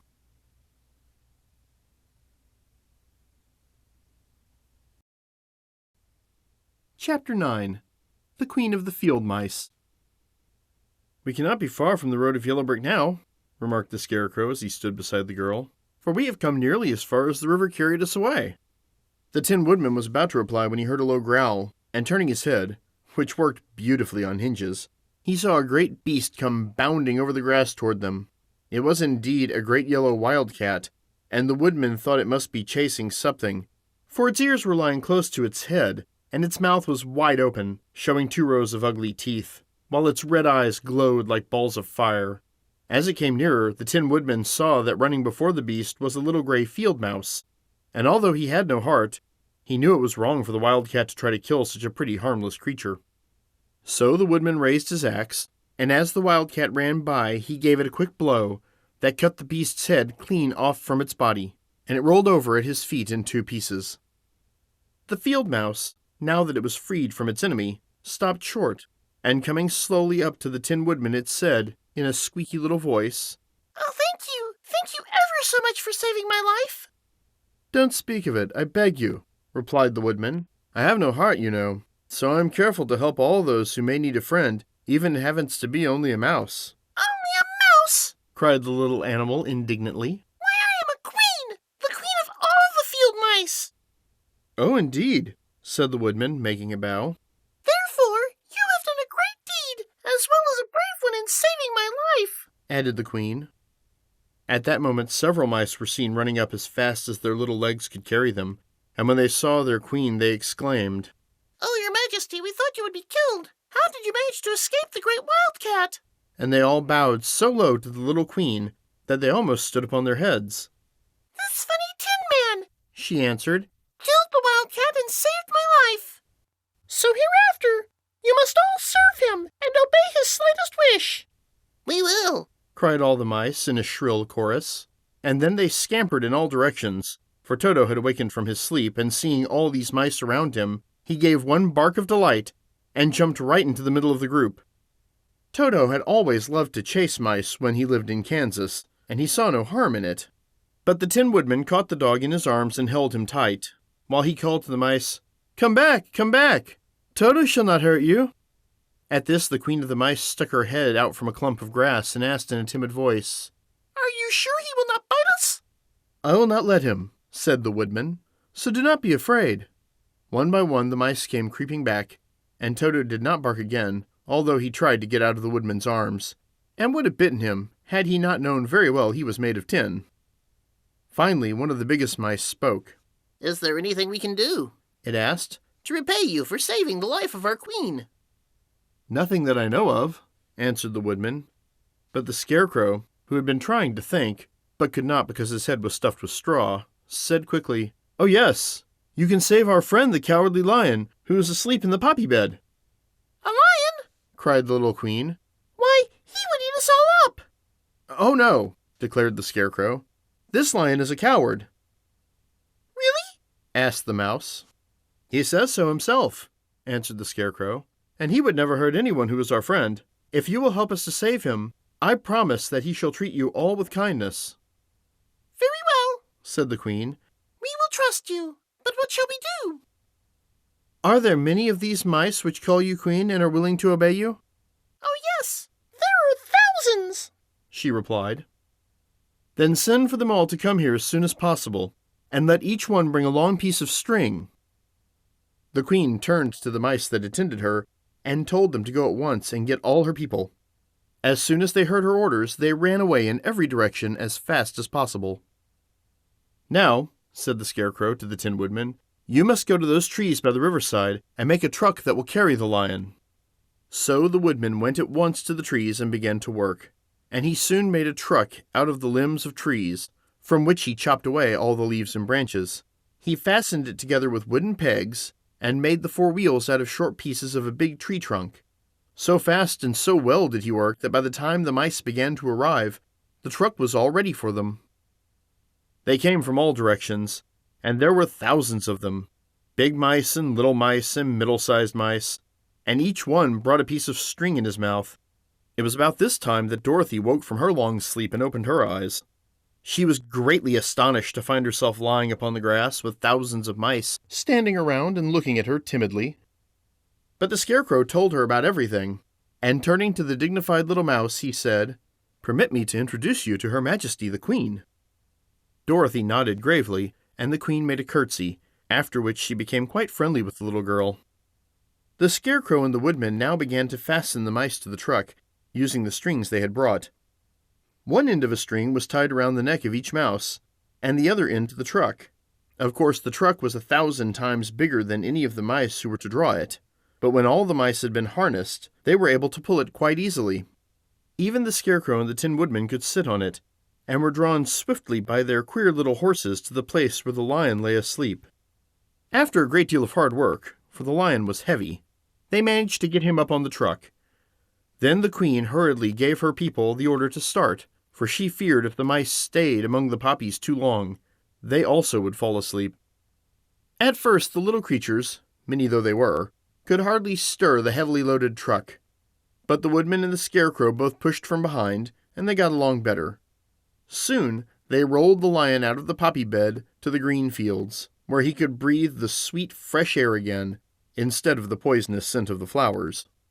Dorothy came to meet them and thanked the little mice warmly for saving her companion from death. She had grown so fond of the big lion, she was glad he had been rescued. Then the mice were unharnessed from the truck and scampered away through the grass to their homes. The Queen of the Mice was the last to leave. "If you ever need us again," she said, "come out into the field and call, and we shall hear you and come to your assistance. Goodbye." "Goodbye," they all answered, and away the Queen ran, while Dorothy held Toto tightly lest he should run after her and frighten her. After this, they sat down beside the lion until he should awaken, and the Scarecrow brought Dorothy some fruit from a tree nearby, which she ate for her dinner.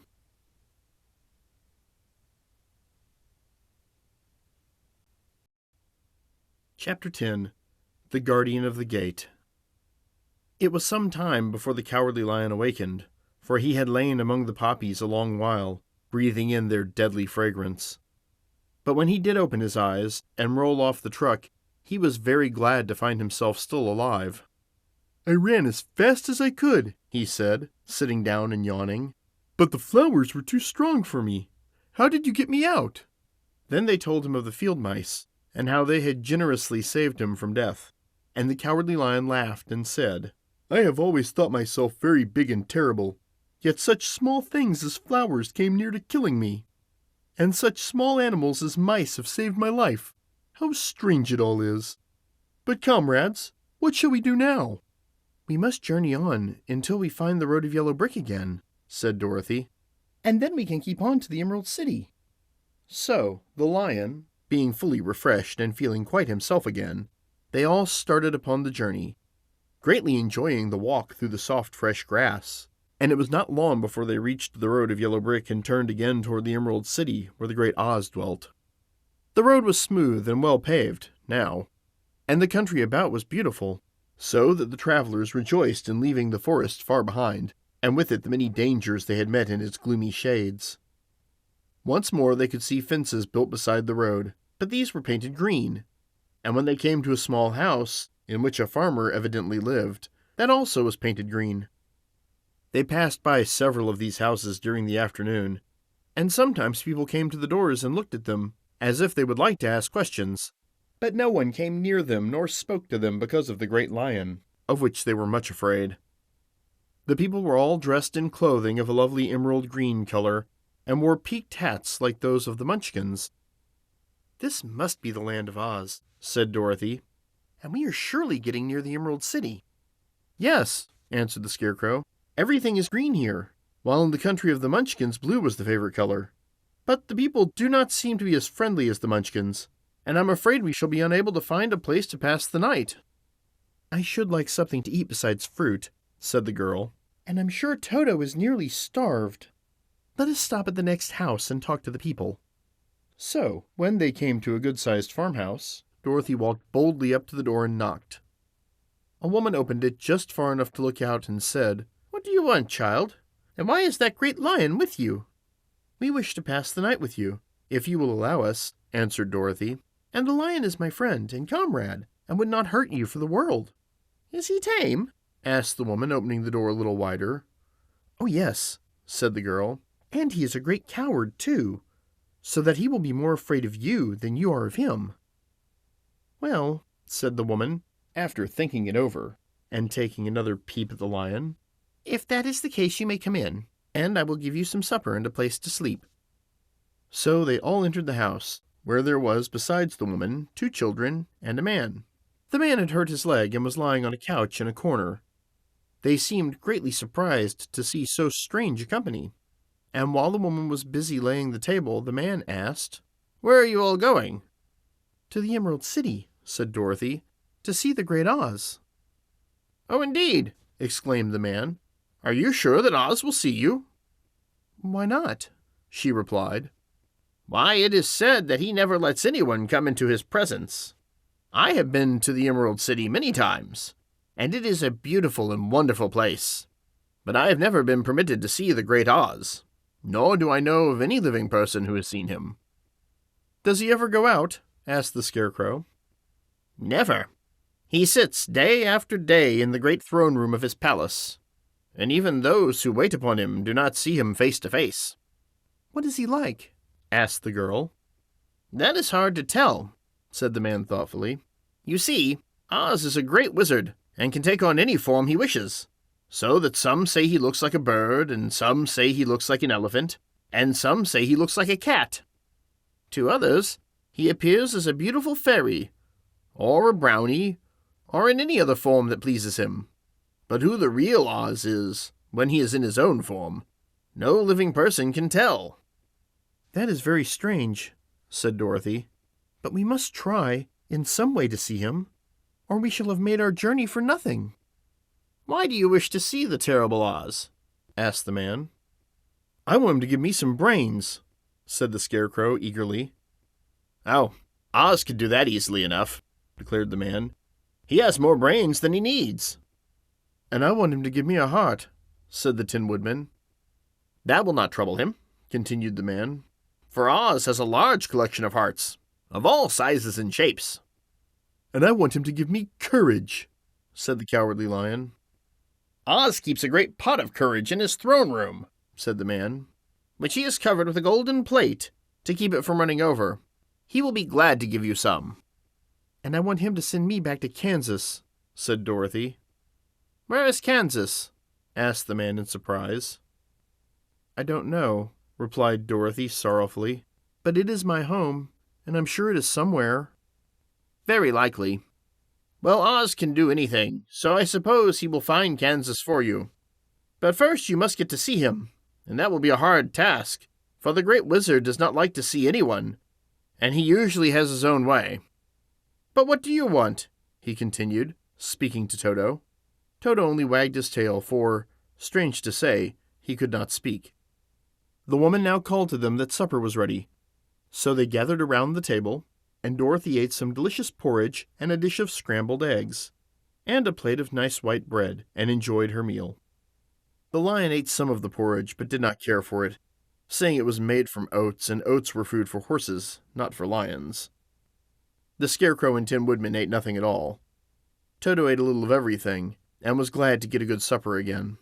The woman now gave Dorothy a bed to sleep in, and Toto lay down beside her, while the lion guarded the door of her room so she might not be disturbed. The Scarecrow and the Tin Woodman stood up in a corner and kept quiet all night, although of course they could not sleep. The next morning, as soon as the sun was up, they started on their way, and soon saw a beautiful green glow in the sky just before them. "That must be the Emerald City," said Dorothy. As they walked on, the green glow became brighter and brighter, and it seemed that at last they were nearing the end of their travels. Yet it was afternoon before they came to the great wall that surrounded the city. It was high and thick and of a bright green color. In front of them, and at the end of the road of yellow brick, was a big gate, all studded with emeralds that glittered so in the sun that even the painted eyes of the Scarecrow were dazzled by their brilliancy. There was a bell beside the gate, and Dorothy pushed the button and heard a silvery tinkle sound within. Then the big gates swung slowly open, and they all passed through and found themselves in a high-arched room, the walls of which glistened with countless emeralds. Before them stood a little man about the same size as the Munchkins. He was clothed all in green from his head to his feet, and even his skin was of a greenish tint. At his side was a large green box. When he saw Dorothy and her companions, the man asked, "What do you wish in the Emerald City?" "We came to see the Great Oz," said Dorothy. The man was so surprised at this answer, he sat down to think it over. "It has been many years since anyone asked to see Oz," he said, shaking his head in perplexity. "He is powerful and terrible, and if you come on an idle or foolish errand to bother the wise reflections of the great wizard, he might be angry and destroy you all in an instant." "But it is not a foolish errand nor an idle one," replied the Scarecrow. "It is important, and we have been told that Oz is a good wizard." "So he is," said the Green Man, "and he rules the Emerald City wisely and well. But to those who are not honest, or who approach him from curiosity, he is most terrible, and few have ever dared ask to see his face. I am the guardian of the gates, and since you demand to see the Great Oz, I must take you to his palace. But first you must put on the spectacles." "Why?" asked Dorothy. "Because if you did not wear spectacles, the brightness and glory of the Emerald City would blind you. Even those who live in the city must wear spectacles night and day. They are all locked on, for Oz so ordered it when the city was first built, and I have the only key that will unlock them." He opened a big box, and Dorothy saw that it was filled with spectacles of every size and shape. All of them had green lenses in them. The guardian of the gates found a pair that would just fit Dorothy and put them over her eyes. There were 2 golden bands fastened to them that passed around the back of her head, where they were locked together by a little key that was at the end of a chain the guardian of the gates wore around his neck. When they were on, Dorothy could not take them off had she wished, but of course she did not want to be blinded by the glare of the Emerald City, so she said nothing. Then the Green Man fitted spectacles for the Scarecrow, and the Tin Woodman, and the Lion, and even on little Toto, and all were locked fast with the key. Then the guardian of the gates put on his own glasses and told them he was ready to show them to the palace. Taking a big golden key from a peg on the wall, he opened another gate, and they all followed him through the portal into the streets of the Emerald City.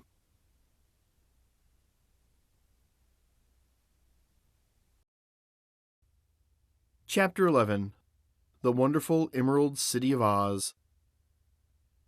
Even with eyes protected by the green spectacles, Dorothy and her friends were at first dazzled by the brilliancy of the wonderful city.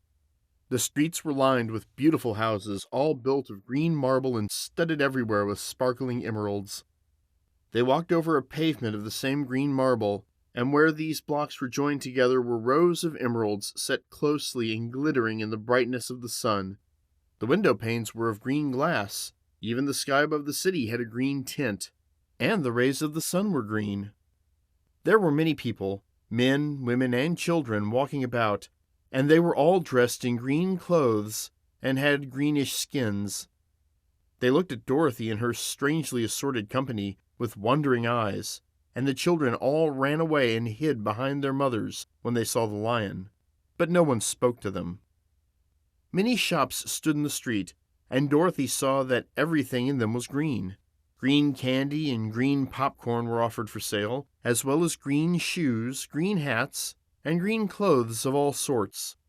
At one place, a man was selling green lemonade, and when the children bought it, Dorothy could see that they paid for it with green pennies.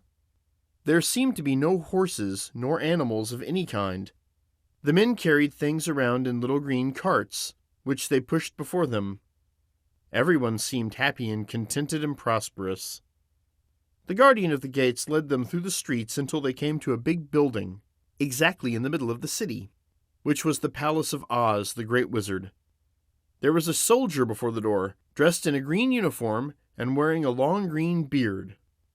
"Here are strangers," said the guardian of the gates to him, "and they demand to see the great Oz." "Step inside," answered the soldier, "and I will carry your message to him." So they passed through the palace gates and were led into a big room with a green carpet and lovely green furniture set with emeralds. The soldier made them all wipe their feet upon a green mat before entering this room, and when they were seated, he said politely, "Please make yourselves comfortable, while I go to the door of the throne room and tell Oz you're here." They had to wait a long time before the soldier returned. When at last he came back, Dorothy asked, "Have you seen Oz?" "Oh, no," returned the soldier. "I have never seen him. But I spoke to him as he sat behind his screen, and gave him your message. He says he will grant you an audience, if you so desire. But each one of you must enter his presence alone, and he will admit but one each day. Therefore, as you must remain in the palace for several days, I will have you shown to rooms where you may rest in comfort after your journey." "Thank you," replied the girl. "That is very kind of Oz." The soldier now blew upon a green whistle, and at once a young girl, dressed in a pretty green silk gown, entered the room. She had lovely green hair and green eyes, and she bowed low before Dorothy, and she said, "Follow me, and I will show you to your room." So Dorothy said goodbye to all her friends except Toto, and taking the dog in her arms, followed the green girl through 7 passages and up 3 flights of stairs until they came to a room at the front of the palace. It was the sweetest little room in the world, with a soft, comfortable bed that had sheets of green silk and a green velvet counterpane. There was a tiny fountain in the middle of the room that shot a spray of green perfume into the air to fall back into a beautifully carved green marble basin. Beautiful green flowers stood in the windows, and there was a shelf with a row of little green books. When Dorothy had time to open these books, she found them full of queer green pictures that made her laugh, they were so funny. In a wardrobe were many green dresses, made of silk and satin and velvet, and all of them fitted Dorothy exactly. "Make yourself perfectly at home," said the green girl, "and if you wish for anything, ring the bell. Oz will send for you tomorrow morning." She left Dorothy alone and went back to the others. These she also led to rooms, and each one of them found himself lodged in a very pleasant part of the palace. Of course, this politeness was wasted on the Scarecrow, for when he found himself alone in his room, he stood stupidly in one spot, just within the doorway, to wait till morning. It would not rest him to lie down, and he could not close his eyes. So he remained all night staring at a little spider which was weaving its web in a corner of the room, just as if it were not one of the most wonderful rooms in the world.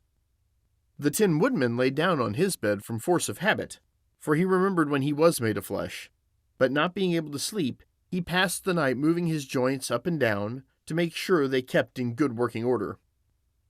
The Lion would have preferred a bed of dried leaves in the forest, and did not like being shut up in a room. But he had too much sense to let this worry him, so he sprang upon the bed and rolled himself up like a cat, and purred himself asleep in a minute. The next morning after breakfast, the Green Maiden came to fetch Dorothy, and she dressed her in one of the prettiest gowns, made of green brocaded satin. Dorothy put on a green silk apron and tied a green ribbon around Toto's neck, and they started for the throne room of the Great Oz. First they came to a great hall, in which were many ladies and gentlemen of the court, all dressed in rich costumes. These people had nothing to do but talk to each other, but they always came to wait outside the throne room every morning, although they were never permitted to see Oz. As Dorothy entered, they looked at her curiously, and one of them whispered, "Are you really going to look upon the face of Oz the Terrible?" "Of course," answered the girl, "if he will see me." "Oh, he will see you," said the soldier who had taken her message to the wizard, "although he does not like to have people ask to see him. Indeed, at first he was angry, and said I should send you back where you came from. Then he asked me what you looked like, and I mentioned your silver shoes, and he was very much interested.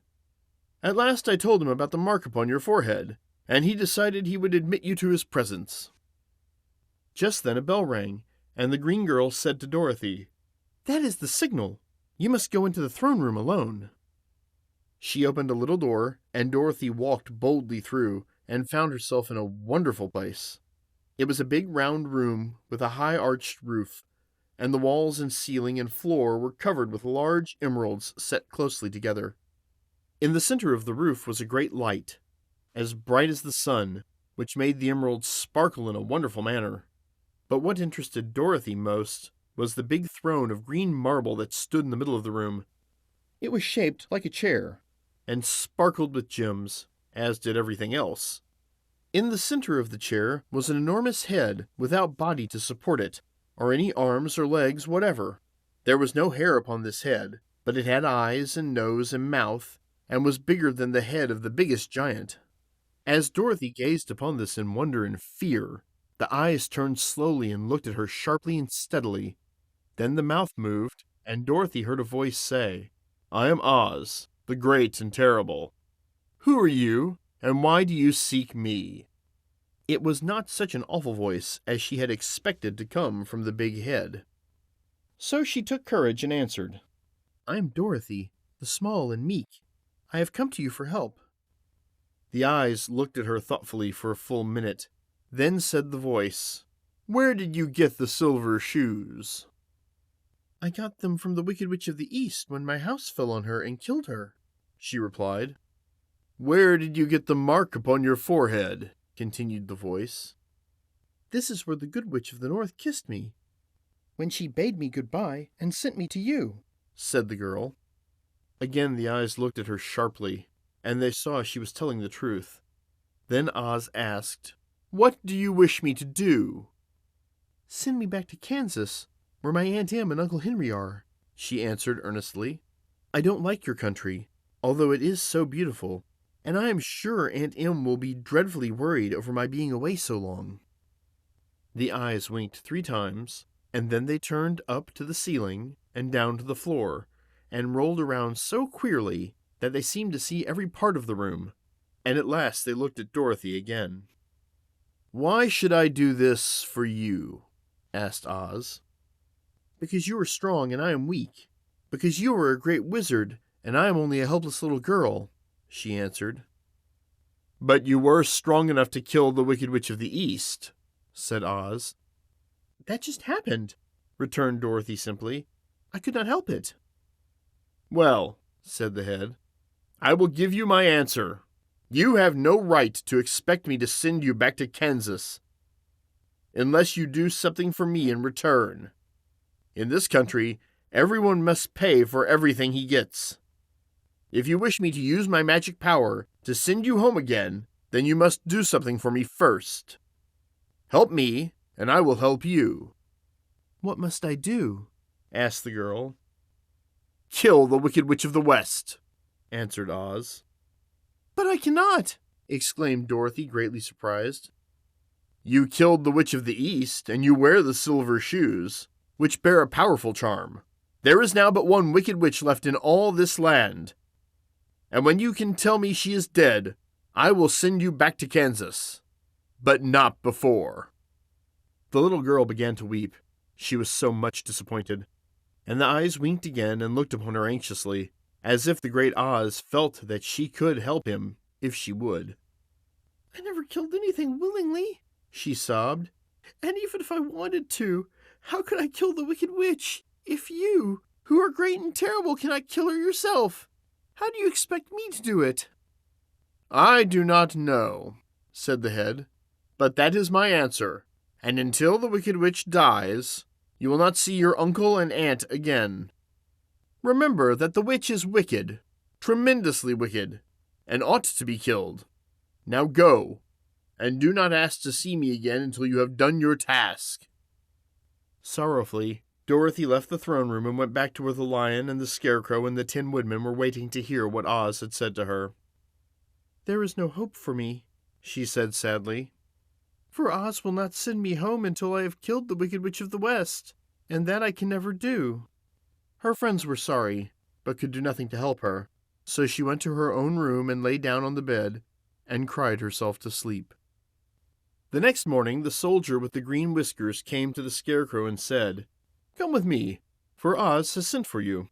So the Scarecrow followed him and was admitted into the great throne room, where he saw, sitting in the emerald throne, a most lovely lady. She was dressed in green silk gauze, and wore upon her flowing green locks a crown of jewels.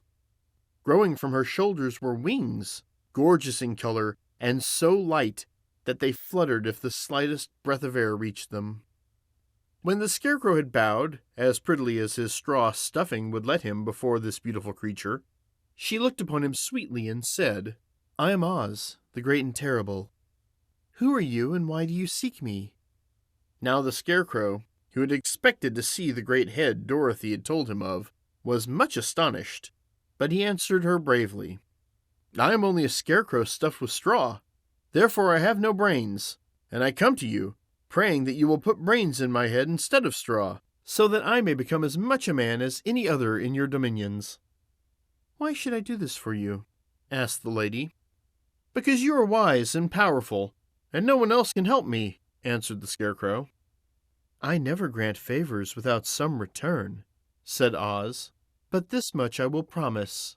If you will kill for me the Wicked Witch of the West, I will bestow upon you a great many brains, and such good brains that you will be the wisest man in all the land of Oz." "I thought you asked Dorothy to kill the witch," said the Scarecrow in surprise. "So I did. I don't care who kills her, but until she is dead, I will not grant your wish. Now go, and do not seek me again until you have earned the brains you so greatly desire." The Scarecrow went sorrowfully back to his friends, and told them what Oz had said, and Dorothy was surprised to find that the Great Wizard was not a head as she had seen him, but a lovely lady. "All the same," said the Scarecrow, "she needs a heart as much as the Tin Woodman." On the next morning, the soldier with the green whiskers came to the Tin Woodman and said, "Oz has sent for you. Follow me." So the Tin Woodman followed him, and came to the great throne room. He did not know whether he would find Oz a lovely lady or a head, but he hoped it would be the lovely lady. "For," he said to himself, "if it is the head, I am sure I shall not be given a heart, since a head has no heart of its own, and therefore cannot feel for me. But if it is the lovely lady, I shall beg hard for a heart, for all ladies are themselves said to be kindly-hearted." But when the Woodman entered the great throne room, he saw neither the head nor the lady, for Oz had taken the shape of a most terrible beast. It was nearly as big as an elephant, and the green throne seemed hardly strong enough to hold its weight. The beast had a head like that of a rhinoceros, only there were 5 eyes in its face. There were 5 long arms growing out of its body, and it also had 5 long, slim legs. Thick, woolly hair covered every part of it, and a more dreadful-looking monster could not be imagined. It was fortunate the Tin Woodman had no heart at that moment, for it would have beat loud and fast from terror. But being only tin, the Woodman was not afraid at all, although he was much disappointed. "I am Oz, the great and terrible," spake the beast, in a voice that was one great roar. "Who are you, and why do you seek me?" "I am a woodman, and made of tin. Therefore I have no heart, and cannot love. I pray you will give me a heart, that I may be as other men are." "Why should I do this?" demanded the beast. "Because I ask it, and you alone can grant my request," answered the Woodman. Oz gave a low growl at this, but said gruffly, "If indeed you desire a heart, you must earn it." "How?" asked the Woodman. "Help Dorothy to kill the Wicked Witch of the West," replied the beast. "When the witch is dead, come to me, and I will then give you the biggest and kindest and most loving heart in all the land of Oz." So the Tin Woodman was forced to return sorrowfully to his friends, and tell them of the terrible beast he had seen. They all wondered greatly at the many forms the great wizard could take upon himself, and the Lion said, "If he is a beast when I go to see him, I shall roar my loudest, and so frighten him that he will grant all I ask. And if he is the lovely lady, I shall pretend to spring upon her, and so compel her to do my bidding. And if he is the great head, he will be at my mercy, for I will roll this head all about the room until he promises to give us what we desire. So be of good cheer, my friends, for all will yet be well." The next morning the soldier with the green whiskers led the Lion to the great throne room, and bade him enter the presence of Oz. The Lion at once passed through the door, and glancing around, saw, to his surprise, that before the throne was a ball of fire, so fierce and glowing he could scarcely bear to gaze upon it. His first thought was that Oz had, by accident, caught on fire and was burning up, but when he tried to go nearer, the heat was so intense that it singed his whiskers, and he crept back tremblingly to a spot nearer the door. Then a low, quiet voice came from the ball of fire, and these were the words it spoke. "I am Oz, the great and terrible. Who are you, and why do you seek me?" And the lion answered, "I am a cowardly lion, afraid of everything. I have come to you to beg that you give me courage, so that in reality I may become the king of beasts, as men call me." "Why should I give you courage?" demanded Oz. "Because of all wizards you are the greatest, and alone have the power to grant my request," answered the lion. The ball of fire burned fiercely for a time, and the voice said, "Bring me proof that the wicked witch is dead, and that moment I will give you courage. But so long as the witch lives, you must remain a coward." The lion was angry at this speech, but could say nothing in reply, and while he stood silently gazing at the ball of fire, it became so furiously hot that he turned tail and rushed from the room. He was glad to find his friends waiting for him, and told them of his terrible interview with the wizard. "What shall we do now?" asked Dorothy sadly. "There is only one thing we can do," returned the lion, "and that is to go to the land of the Winkies, seek out the wicked witch, and destroy her." "But suppose we cannot?" said the girl. "Then I shall never have courage," declared the lion. "And I shall never have brains," added the Scarecrow. "And I shall never have a heart," spoke the Tin Woodman. "And I shall never see Aunt Em and Uncle Henry," said Dorothy, beginning to cry. "Be careful," cried the green girl. "The tears will fall on your green silk gown and spoil it." So Dorothy dried her eyes and said, "I suppose we must try it, but I'm sure I do not want to kill anybody, even to see Aunt Em again." "I will go with you, but I'm too much of a coward to kill the witch," said the lion. "I will go too," declared the Scarecrow, "but I shall not be of much help to you. I am such a fool." "I haven't the heart to harm even a witch," remarked the Tin Woodman, "but if you go, I certainly shall go with you." Therefore it was decided to start upon their journey the next morning, and the Woodman sharpened his axe on a green grindstone and had all his joints properly oiled. The Scarecrow stuffed himself with fresh straw, and Dorothy put new paint on his eyes, that he might see better. The green girl, who was very kind to them, filled Dorothy's basket with good things to eat, and fastened a little bell around Toto's neck with a green ribbon. They went to bed quite early, and slept soundly until daylight, when they were awakened by the crowing of a green cock that lived in the backyard of the palace, and the cackling of a hen that had laid a green egg.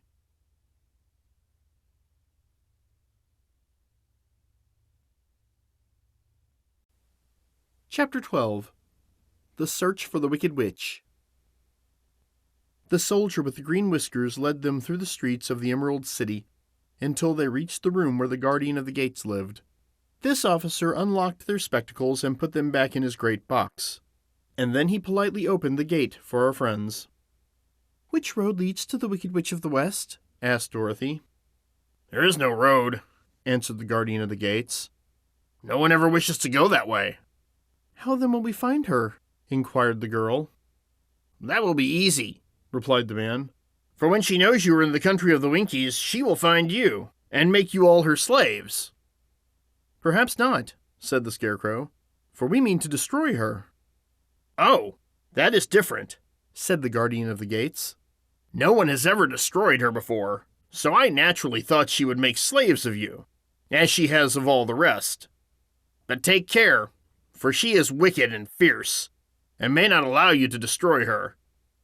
Keep to the west, where the sun sets, and you cannot fail to find her."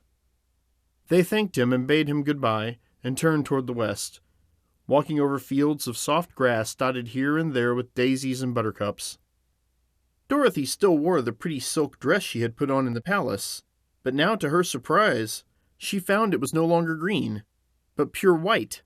The ribbon around Toto's neck had also lost its green color, and was as white as Dorothy's dress. The Emerald City was soon left far behind. As they advanced, the ground became rougher and hillier, for there were no farms nor houses in this country of the West, and the ground was untilled. In the afternoon the sun shone hot in their faces, for there were no trees to offer them shade, so that before night Dorothy and Toto and the lion were tired, and lay down upon the grass and fell asleep, with the Woodmen and Scarecrow keeping watch. Now the Wicked Witch of the West had but one eye, yet that was as powerful as a telescope and could see everywhere. So as she sat in the door of her castle, she happened to look round and saw Dorothy lying asleep with her friends all about her. They were a long distance off, but the Wicked Witch was angry to find them in her country. So she blew upon a silver whistle that hung around her neck. At once there came running to her from all directions a great pack of wolves.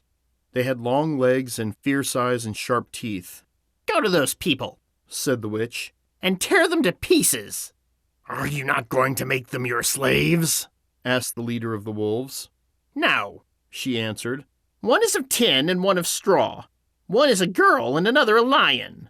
None of them is fit to work, so you may tear them to small pieces." "Very well," said the wolf, and he dashed away at full speed, followed by the others.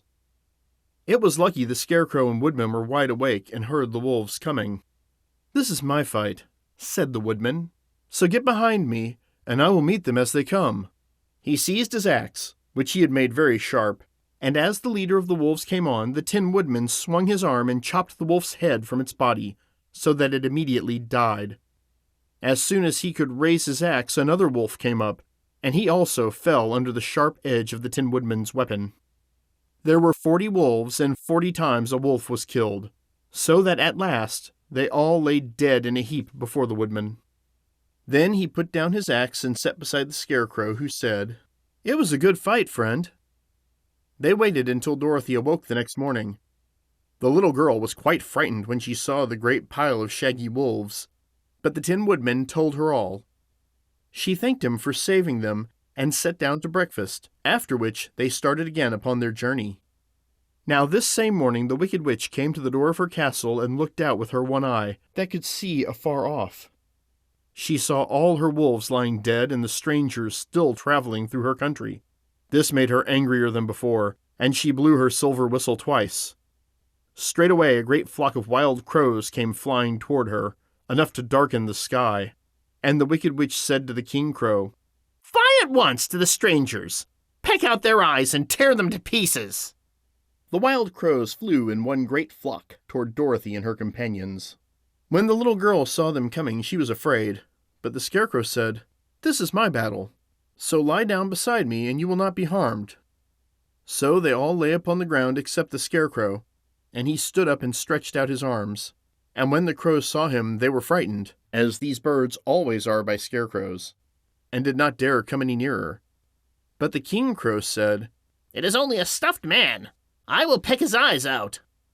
The King Crow flew at the Scarecrow, who caught it by the head and twisted its neck until it died. And then another crow flew at him, and the Scarecrow twisted its neck also. There were 40 crows, and 40 times the Scarecrow twisted a neck, until at last all were lying dead beside him. Then he called to his companions to rise, and again they went upon their journey. When the Wicked Witch looked out again and saw all her crows lying in a heap, she got into a terrible rage, and blew 3 times upon her silver whistle. Forthwith there was a great buzzing in the air, and a swarm of black bees came flying towards her. "Go to the strangers and sting them to death," commanded the witch, and the bees turned and flew rapidly until they came to where Dorothy and her friends were walking. But the Woodman had seen them coming, and the Scarecrow had decided what to do. "Take out my straw and scatter it over the little girl and the dog and the lion," he said to the Woodman, "and the bees cannot sting them." This the Woodman did, and as Dorothy lay close beside the lion and held Toto in her arms, the straw covered them entirely. The bees came and found no one but the Woodman to sting, so they flew at him and broke off all their stings against the tin, without hurting the Woodman at all. And as bees cannot live when their stings are broken, that was the end of the black bees, and they lay scattered thick about the Woodman, like little heaps of fine coal. Then Dorothy and the lion got up, and the girl helped the Tin Woodman put the straw back into the Scarecrow again, until he was as good as ever. So they started upon their journey once more. The Wicked Witch was so angry when she saw her black bees in little heaps like fine coal that she stamped her foot and tore her hair and gnashed her teeth, and then called a dozen of her slaves, who were the Winkies, and gave them sharp spears, telling them to go to the strangers and destroy them. The Winkies were not a brave people, but they had to do as they were told, so they marched away until they came near to Dorothy. Then the lion gave a great roar and sprang toward them, and the poor Winkies were so frightened that they ran back as fast as they could. When they returned to the castle, the Wicked Witch beat them well with a strap and sent them back to their work, after which she sat down to think what she should do next. She could not understand how all her plans to destroy these strangers had failed, but she was a powerful witch, as well as a wicked one, and soon made up her mind how to act. There was, in her cupboard, a golden cap, with a circle of diamonds and rubies running round it. This golden cap had a charm. Whoever owned it could call 3 times upon the winged monkeys, who would obey any order they were given. But no person could command these strange creatures more than 3 times. Twice already the Wicked Witch had used the charm of the cap. Once was when she had made the Winkies her slaves, and set herself to rule over their country. The winged monkeys had helped her do this. The second time was when she had fought against the great Oz himself, and driven him out of the land of the West. The winged monkeys had also helped her in doing this. Only once more could she use this golden cap, for which reason she did not like to do so, until all her other powers were exhausted. But now that her fierce wolves and her wild crows and her stinging bees were gone, and her slaves had been scared away by the cowardly lion, she saw there was only one way left to destroy Dorothy and her friends. So the Wicked Witch took the golden cap from her cupboard and placed it upon her head. Then she stood upon her left foot and said slowly, "Epi, peppy, cucky." Next she stood upon her right foot and said, "Hilo, holo, hello." After this she stood upon both feet and cried in a loud voice, "Zizzy, zizzig, zix!" Now the charm began to work. The sky was darkening, and a low rumbling sound was heard in the air. There was a rushing of many wings, a great chattering and laughing, and the sun came out of the dark sky to show the Wicked Witch surrounded by a crowd of monkeys, each with a pair of immense and powerful wings on his shoulders. One, much bigger than the others, seemed to be their leader. He flew close to the witch and said, "You have called us for the 3rd and last time. What do you command?" "Go to the strangers who are within my land and destroy them all, except for the lion," said the Wicked Witch. "Bring that beast to me, for I have a mind to harness him like a horse and make him work." "Your commands shall be obeyed," said the leader, and then with a great deal of chattering and noise the winged monkeys flew away to the place where Dorothy and her friends were walking. Some of the monkeys seized the Tin Woodman and carried him through the air until they were over a country thickly covered with sharp rocks. Here they dropped the poor Woodman, who fell a great distance to the rocks, where he lay so battered and dented that he could neither move nor groan. Others of the monkeys caught the Scarecrow and with their long fingers pulled all the straw out of his clothes and head. They made his hat and boots and clothes into a small bundle and threw it into the top branches of a tall tree. The remaining monkeys threw pieces of stout rope around the lion, and wound many coils around his body and head and legs until he was unable to bite or scratch or struggle in any way. Then they lifted him up and flew away with him to the witch's castle, where he was placed in a small yard with a high iron fence around it, so that he could not escape. But Dorothy they did not harm at all. She stood with Toto in her arms, watching the sad fate of her comrades and thinking it would soon be her turn. The leader of the winged monkeys flew up to her, his long hairy arms stretched out, and his ugly face grinning terribly. But he saw the mark of the good witch's kiss upon her forehead and stopped short, motioning the others not to touch her. "We dare not harm this little girl," he said to them, "for she is protected by the power of good, and that is greater than the power of evil. All we can do is carry her to the castle of the Wicked Witch, and leave her there." So, carefully and gently they lifted Dorothy into their arms, and carried her swiftly through the air until they came to the castle, where they set her down upon the front doorstep, and the leader said to the witch, "We have obeyed you as far as we were able. The Tin Woodman and the Scarecrow are destroyed, and the lion is tied up in your yard. The little girl we dare not harm. nor the dog she carries in her arms. Your power over our band is now ended, and you will never see us again." Then all the winged monkeys, with much laughing and chattering and noise, flew into the air and were soon out of sight. The Wicked Witch was both surprised and worried when she saw the mark on Dorothy's forehead, for she knew well that neither the winged monkeys nor she herself dare hurt the girl in any way. She looked down at Dorothy's feet, and seeing the silver shoes began to tremble with fear, for she knew what a powerful charm belonged to them. At first the witch was tempted to run away from Dorothy, but she happened to look into the child's eyes and saw how simple the soul behind them was, and that the little girl did not know of the wonderful power the silver shoes gave her. So the Wicked Witch laughed to herself and thought, "I can still make her my slave, for she does not know how to use her power."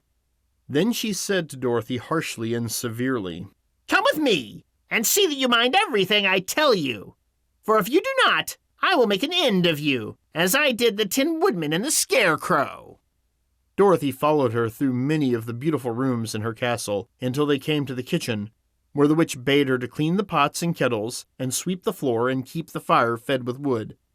Dorothy went to work meekly, for her mind was made up to work as hard as she could, for she was glad the Wicked Witch had decided not to kill her.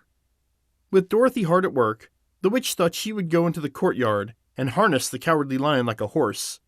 It would amuse her, she was sure, to make him draw her chariot whenever she wished to go to drive. But as she opened the gate, the lion gave a loud roar and bounded at her so fiercely that the witch was afraid, and ran out and shut the gate again. "If I cannot harness you," said the witch to the lion, speaking through the bars of the gate, "I can starve you. You shall have nothing to eat until you do as I wish."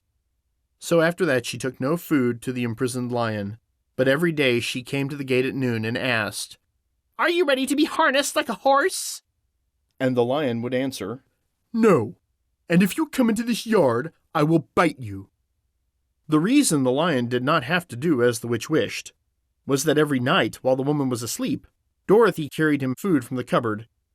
After he had eaten, he would lie down on his bed of straw, and Dorothy would lie beside him and put her head on his soft, shaggy mane, while they talked of their troubles and tried to plan some way to escape. But they could find no way to get out of the castle, for it was constantly guarded by the Yellow Winkies, who were the slaves of the Wicked Witch, and too afraid of her not to do as she told them. The girl had to work hard during the day, and often the witch threatened to beat her with the same old umbrella she always carried in her hand. But in truth, she did not dare to strike Dorothy, because of the mark upon her forehead. The child did not know this, and was full of fear for herself and Toto. Once the witch struck Toto a blow with her umbrella, and the brave little dog flew at her and bit her leg in return. The witch did not bleed where she was bitten, for she was so wicked that the blood in her had dried up many years before. Dorothy's life became very sad, as she grew to understand that it would be harder than ever to get back to Kansas and Aunt Em again. Sometimes she would cry bitterly for hours, with Toto sitting at her feet and looking into her face, whining dismally to show how sorry he was for his little mistress. Toto did not really care whether he was in Kansas or the land of Oz, so long as Dorothy was with him, but he knew the little girl was unhappy, and that made him unhappy too. Now the Wicked Witch had a great longing to have for her own the silver shoes, which the girl always wore. Her bees and her crows and her wolves were lying in heaps and drying up, and she had used up all the power of the golden cap. But if she could only get a hold of the silver shoes, they would give her more power than all the other things she had lost. She watched Dorothy carefully, to see if she ever took off her shoes, thinking she might steal them. But the child was so proud of her pretty shoes that she never took them off except at night and when she took her bath. The witch was too much afraid of the dark to dare go in Dorothy's room at night to take the shoes, and her dread of water was greater than her fear of the dark, so she never came near when Dorothy was bathing. Indeed, the old witch never touched water, nor ever let water touch her in any way. But the wicked creature was very cunning, and she finally thought of a trick that would give her what she wanted. She placed a bar of iron in the middle of the kitchen floor, and then by her magic arts made the iron invisible to human eyes, so that when Dorothy walked across the floor she stumbled over the bar, not being able to see it, and fell at full length. She was not much hurt, but in her fall one of the silver shoes came off, and before she could reach it, the witch had snatched it away and put it on her own skinny foot. The wicked woman was greatly pleased by the success of her trick, for as long as she had one of the shoes, she owned half the power of their charm, and Dorothy could not use it against her, even if she had known how to do so. The little girl, seeing she had lost one of her pretty shoes, grew angry and said to the witch, "Give me back my shoe!" "I will not," retorted the witch, "for it is now my shoe and not yours." "You are a wicked creature," cried Dorothy. "You have no right to take my shoe from me." "I shall keep it just the same," said the witch, laughing at her. "and someday I shall get the other one from you too." This made Dorothy so very angry that she picked up the bucket of water that stood near and dashed it over the witch, wetting her from head to foot. Instantly the wicked woman gave a loud cry of fear, and then as Dorothy looked at her in wonder, the witch began to shrink and fall away. "See what you've done!" she screamed. "In a minute I shall melt away!" "I'm very sorry indeed," said Dorothy, who was truly frightened to see the witch actually melting away like brown sugar before her very eyes. "Didn't you know water would be the end of me?" asked the witch in a wailing, despairing voice. "Of course not," answered Dorothy. "How should I know?" "Well, in a few minutes I shall be all melted, and you will have the castle to yourself. I have been wicked in my day, but I never thought a little girl like you would ever be able to melt me and end my wicked deeds. Look out! Here I go!" With these words, the witch fell down in a brown, melted, shapeless mass, and began to spread over the clean boards of the kitchen floor. Seeing that she had really melted away to nothing, Dorothy drew another bucket of water and threw it over the mess. She then swept it all out the door. After picking out the silver shoe, which was all that was left of the old woman, she cleaned and dried it with a cloth, and put it on her foot again. Then, being at last free to do as she chose, she ran out to the courtyard to tell the lion that the Wicked Witch of the West had come to an end, and that they were no longer prisoners in a strange land.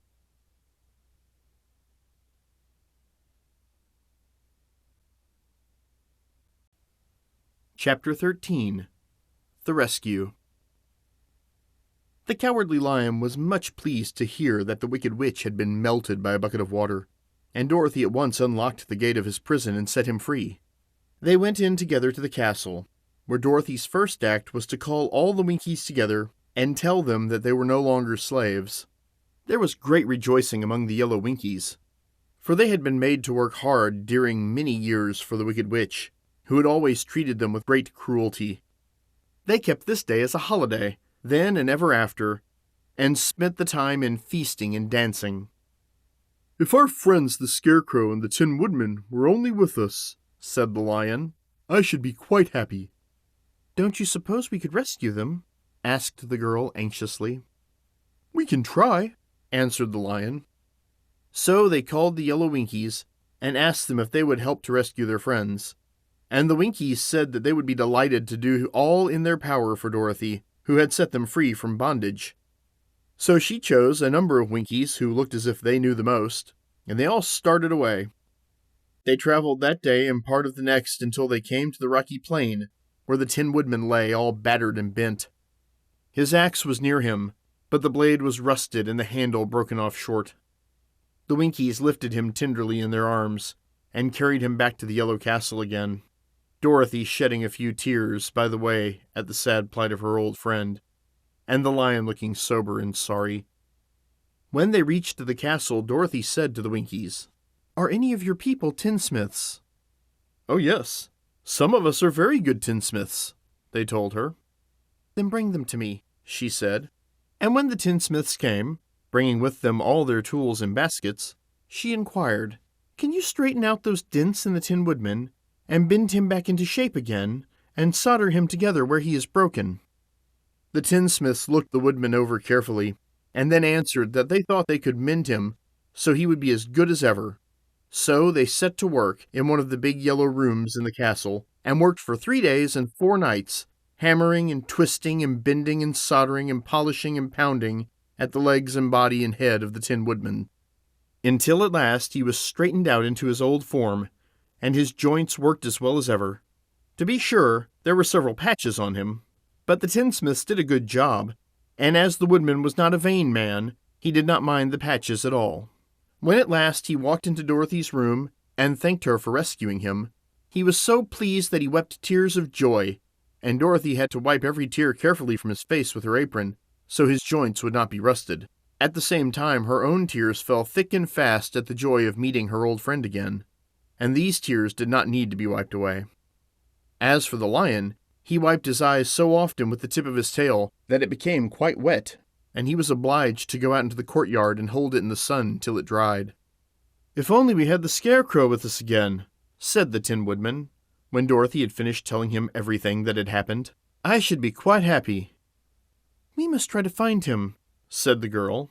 So she called the Winkies to help her, and they walked all that day and part of the next until they came to the tall tree, in the branches of which the winged monkeys had tossed the Scarecrow's clothes. It was a very tall tree, and the trunk was so smooth that no one could climb it. But the Woodman said at once, "I'll chop it down, and then we can get the Scarecrow's clothes." Now, while the tinsmiths had been at work mending the Woodman himself, another of the Winkies, who was a goldsmith, had made an axe handle of solid gold and fitted it to the Woodman's axe, instead of the old broken handle. Others polished the blade until all the rust was removed, and it glistened like burnished silver. As soon as he had spoken, the Tin Woodman began to chop, and in a short time the tree fell over with a crash, when the Scarecrow's clothes fell out of the branches and rolled off on the ground. Dorothy picked them up and had the Winkies carry them back to the castle, where they were stuffed with nice clean straw, and behold, here was the Scarecrow, as good as ever, thanking them over and over again for saving him. Now they were reunited, Dorothy and her friends spent a few happy days at the Yellow Castle, where they found everything they needed to make them comfortable. But one day, the girl thought of Aunt Em and said, "We must go back to Oz and claim his promise." "Yes," said the Woodman. "At last I shall get my heart." "And I shall get my brains," added the Scarecrow joyfully. "And I shall get my courage," said the Lion thoughtfully. "And I shall get back to Kansas," cried Dorothy, clapping her hands. "Oh, let us start for the Emerald City tomorrow." This they decided to do. The next day they called the Winkies together and bade them goodbye. The Winkies were sorry to have them go, and they had grown so fond of the Tin Woodman that they begged him to stay and rule over them and the Yellow Land of the West. Finding they were determined to go, the Winkies gave Toto and the Lion each a golden collar, and to Dorothy they presented a beautiful bracelet studded with diamonds. And to the Scarecrow they gave a gold-headed walking stick to keep him from stumbling. And to the Tin Woodman they offered a silver oil can inlaid with gold and set with precious jewels. Every one of the travelers made the Winkies a pretty speech in return, and all shook hands with them until their arms ached. Dorothy went to the witch's cupboard to fill her basket with food for the journey, and there she saw the golden cap. She tried it on her own head, and found that it fitted her exactly. She did not know anything about the charm of the golden cap, but she saw that it was pretty, so she made up her mind to wear it and carry her sunbonnet in the basket. Then, being prepared for the journey, they all started for the Emerald City, and the Winkies gave them 3 cheers and many good wishes to carry with them.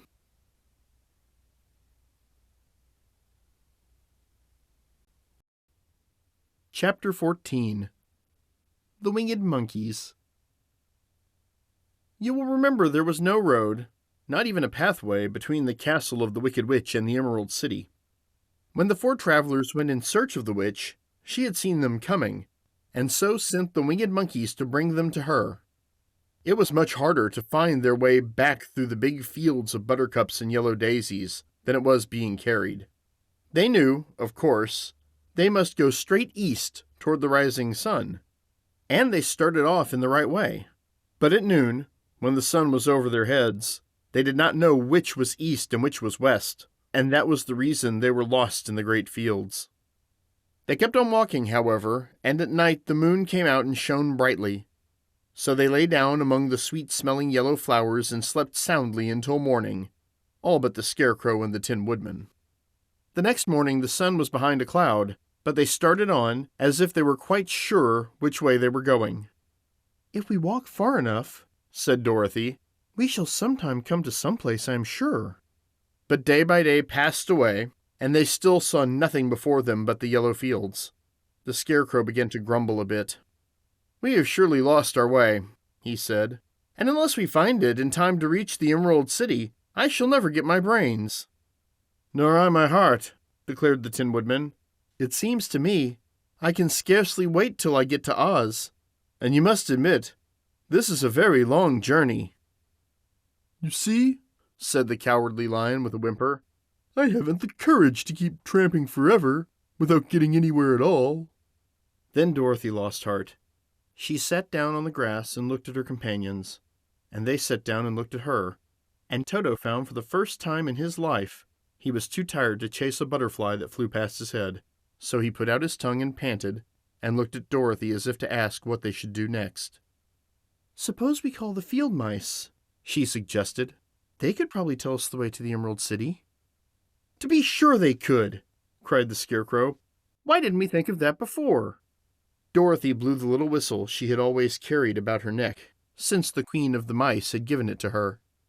In a few minutes they heard the pattering of tiny feet, and many of the small gray mice came running up to her. Among them was the Queen herself, who asked in her squeaky little voice, "What can I do for my friends?" "We have lost our way," said Dorothy. "Can you tell us where the Emerald City is?" "Certainly," answered the Queen. "but it is a great way off, for you have had it at your backs all this time."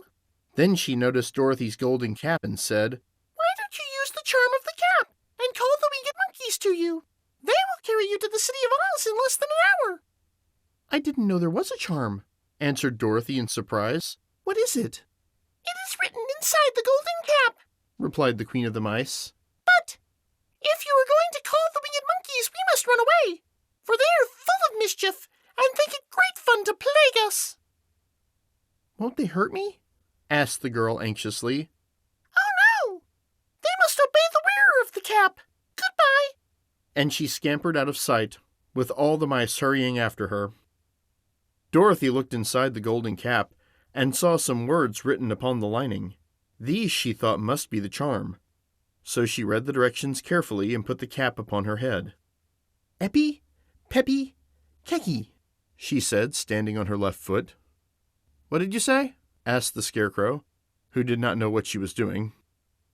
"Hello, holo, hello," Dorothy went on, standing this time on her right foot. "Hello," replied the Tin Woodman calmly. "Zizzy, Zuzzy, Zix," said Dorothy, who was now standing on both feet. This ended the saying of the charm, and they heard a great chattering and flapping of wings as the band of winged monkeys flew up to them. The king bowed low before Dorothy and asked, "What is your command?" "We wish to go to the Emerald City," said the child, "and we have lost our way."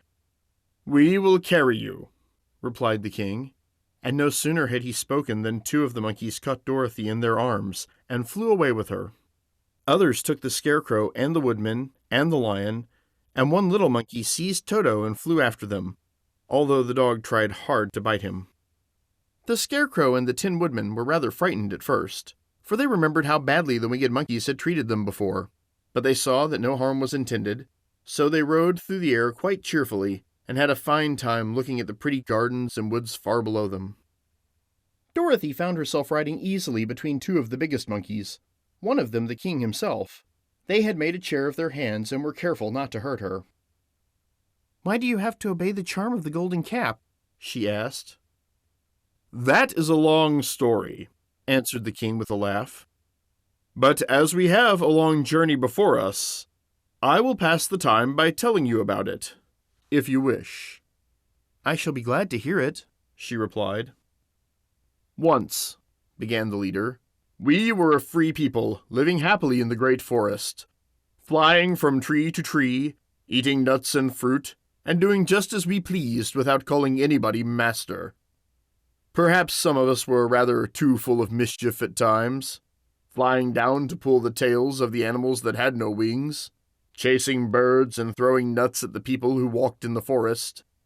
But we were careless and happy and full of fun, and enjoyed every minute of the day. This was many years ago, long before Oz came out of the clouds to rule over this land. There lived here then, away at the north, a beautiful princess, who was also a powerful sorceress. Her magic was used to help the people, and she was never known to hurt anyone who was good. Her name was Gaylette, and she lived in a handsome palace built from great blocks of ruby. Everyone loved her, but her greatest sorrow was that she could find no one to love in return, since all the men were much too stupid and ugly to mate with one so beautiful and wise.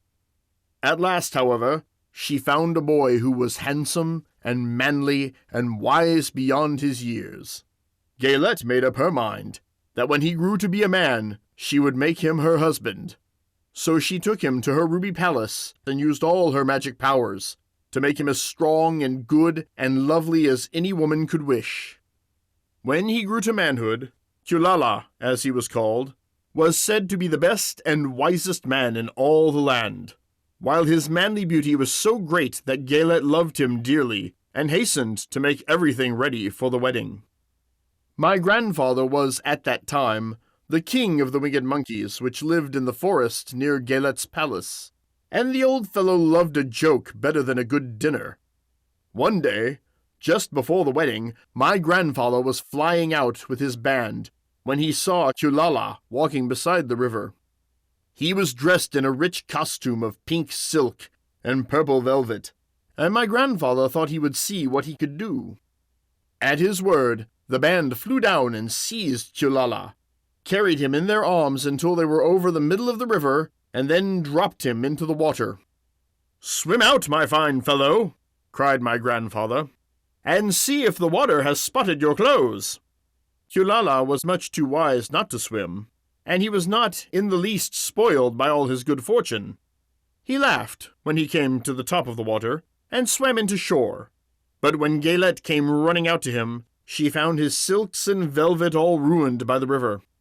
The princess was very angry, and she knew, of course, who did it.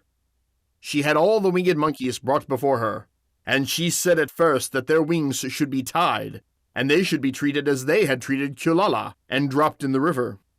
But my grandfather pleaded hard, for he knew the monkeys would drown in the river with their wings tied. And Kulala said a kind word for them also, so that Gaylette finally spared them, on condition that the winged monkeys should ever after do 3 times the bidding of the owner of the golden cap.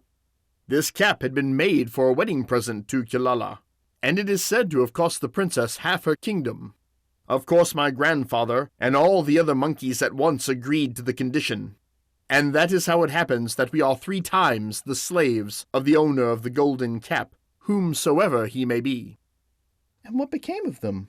asked Dorothy, who had been greatly interested in the story. "Kulala, being the first owner of the golden cap," replied the monkey, "he was the first to lay his wishes upon us, as his bride could not bear the sight of us.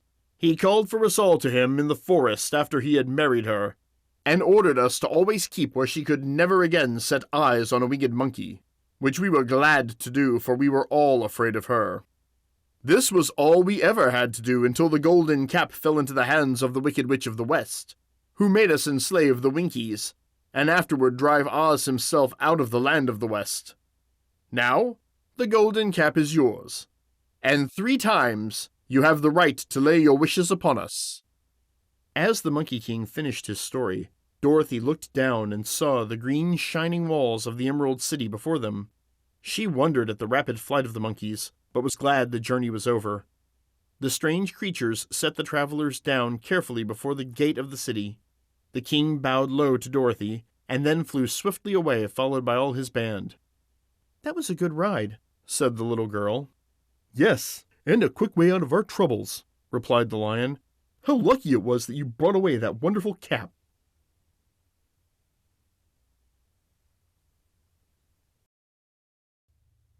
Chapter 15. The Discovery of Oz the Terrible. The 4 travelers walked up to the great gate at the Emerald City and rang the bell. After ringing several times, it was opened by the same guardian of the gate they had met before. "What? Are you back again?" he asked in surprise. "Do you not see us?" answered the Scarecrow. "But I thought you had gone to visit the Wicked Witch of the West."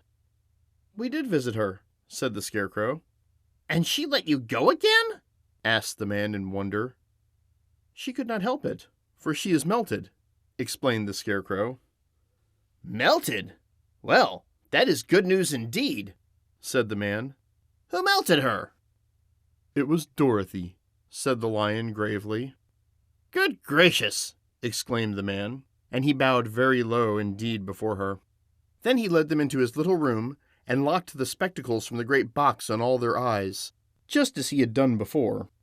Afterward, they passed on through the gate to the Emerald City, and when the people heard from the guardian of the gate that they had melted the Wicked Witch of the West, they all gathered around the travelers and followed them in a great crowd to the Palace of Oz. The soldier with the green whiskers was still on guard before the door, but he let them in at once, and they were again met by the beautiful green girl, who showed them each to their old rooms at once, so they might rest until the great Oz was ready to receive them. The soldier had the news carried straight to Oz that Dorothy and the other travelers had come back again after destroying the Wicked Witch, but Oz made no reply. They thought the great wizard would send for them at once, but he did not. They had no word from him the next day, nor the next, nor the next. The waiting was tiresome and wearing, and at last they grew vexed that Oz should treat them in so poor a fashion, after sending them to undergo hardships and slavery. So the Scarecrow at last asked the green girl to take another message to Oz, saying if he did not let them in to see him at once, they would call the winged monkeys to help them, and find out whether he kept his promises or not. When the wizard was given this message, he was so frightened that he sent word for them to come to the throne room at 4 minutes after 9 o'clock the next morning. He had once met the winged monkeys in the land of the West, and he did not wish to meet them again. The four travelers passed a sleepless night, each thinking of the gift Oz had promised to bestow upon him. Dorothy fell asleep only once, and then she dreamed she was in Kansas, where Aunt Em was telling her how glad she was to have her little girl at home again. Promptly at 9 o'clock the next morning, the green-whiskered soldier came to them, and 4 minutes later, they all went into the throne room of the great Oz. Of course, each one of them expected to see the wizard in the shape he had taken before, and were all greatly surprised when they looked about and saw no one at all in the room. They kept close to the door, and closer to one another, for the stillness of the empty room was more dreadful than any of the forms they had seen Oz take. Presently they heard a voice seeming to come from somewhere near the top of the great dome, and it said solemnly, "I am Oz, the great and terrible. Why do you seek me?" They looked again in every part of the room, and then, seeing no one, Dorothy asked, "Where are you?" "I am everywhere," answered the voice, "but to the eyes of common mortals I am invisible. I will now seat myself upon my throne, that you may converse with me." Indeed, the voice seemed just then to come straight from the throne itself. So they walked toward it and stood in a row, while Dorothy said, "We have come to claim our promise, O Oz." "What promise?" asked Oz. "You promised to send me back to Kansas when the Wicked Witch was destroyed," said the girl. "And you promised to give me brains," said the Scarecrow. "And you promised to give me a heart," said the Tin Woodman. "And you promised to give me courage," said the Cowardly Lion. "Is the Wicked Witch really destroyed?" asked the voice, and Dorothy thought it trembled a little. "Yes," she answered. "I melted her with a bucket of water." "Dear me," said the voice. "How sudden! Well, come to me tomorrow, for I must have time to think it over." "You've had plenty of time already," said the Tin Woodman angrily. "We shan't wait a day longer," said the Scarecrow. "You must keep your promises to us," exclaimed Dorothy. The lion thought it might be as well to frighten the wizard, so he gave a large, loud roar, which was so fierce and dreadful that Toto jumped away from him in alarm, and tripped over the screen that stood in a corner. As it fell with a crash, they looked that way, and in the next moment all of them were filled with wonder, for they saw, standing in just the spot the screen had hidden, a little old man with a bald head and a wrinkled face, who seemed to be as much surprised as they were. The Tin Woodman, raising his axe, rushed toward the little man, and cried out, "Who are you?" "I am Oz, the great and terrible," said the little man in a trembling voice. "But don't strike me, please don't. and I'll do anything you want me to do." Our friends looked at him in surprise and dismay. "I thought Oz was a great head," said Dorothy. "And I thought Oz was a lovely lady," said the Scarecrow. "And I thought Oz was a terrible beast," said the Tin Woodman. "And I thought Oz was a bowl of fire," exclaimed the Lion. "No, you are all wrong," said the little man meekly. "I have been making believe." "Making believe?" cried Dorothy. "Are you not a great wizard?" "Hush, my dear," he said. "Don't speak so loud, or you will be overheard, and I should be ruined. I'm supposed to be a great wizard." "And aren't you?" she asked. "Not a bit of it, my dear. I'm just a common man." "You're more than that," said the Scarecrow in a grieved tone. "You're a humbug." "Exactly so," declared the little man, rubbing his hands together as if it pleased him. "I am a humbug." "But this is terrible," said the Tin Woodman. "How shall I ever get my heart?" "Or I my courage?" asked the Lion. "Or I my brains?" wailed the Scarecrow, wiping the tears from his eyes with his coat sleeve. "My dear friends," said Oz, "I pray you not speak of these little things. Think of me, and the terrible trouble I'm in at being found out." "Doesn't anyone else know you're a humbug?" asked Dorothy. "No one knows it but you four and myself," replied Oz. "I have fooled everyone so long that I thought I should never be found out. It was a great mistake ever letting you into the throne room. Usually I will not see even my subjects, and so they believe I am something terrible." "But I don't understand," said Dorothy in bewilderment. "How is it that you appeared to me as a great head?" "That was one of my tricks," answered Oz. "Step this way, please, and I will tell you all about it." He led the way to a small chamber in the rear of the throne room, and they all followed him. He pointed to one corner in which lay the great head, made out of many thicknesses of paper and with a carefully painted face. "This I hung from the ceiling by a wire," said Oz. "I stood behind the screen, and I pulled a thread to make the eyes move and the mouth open." "But how about the voice?" she inquired.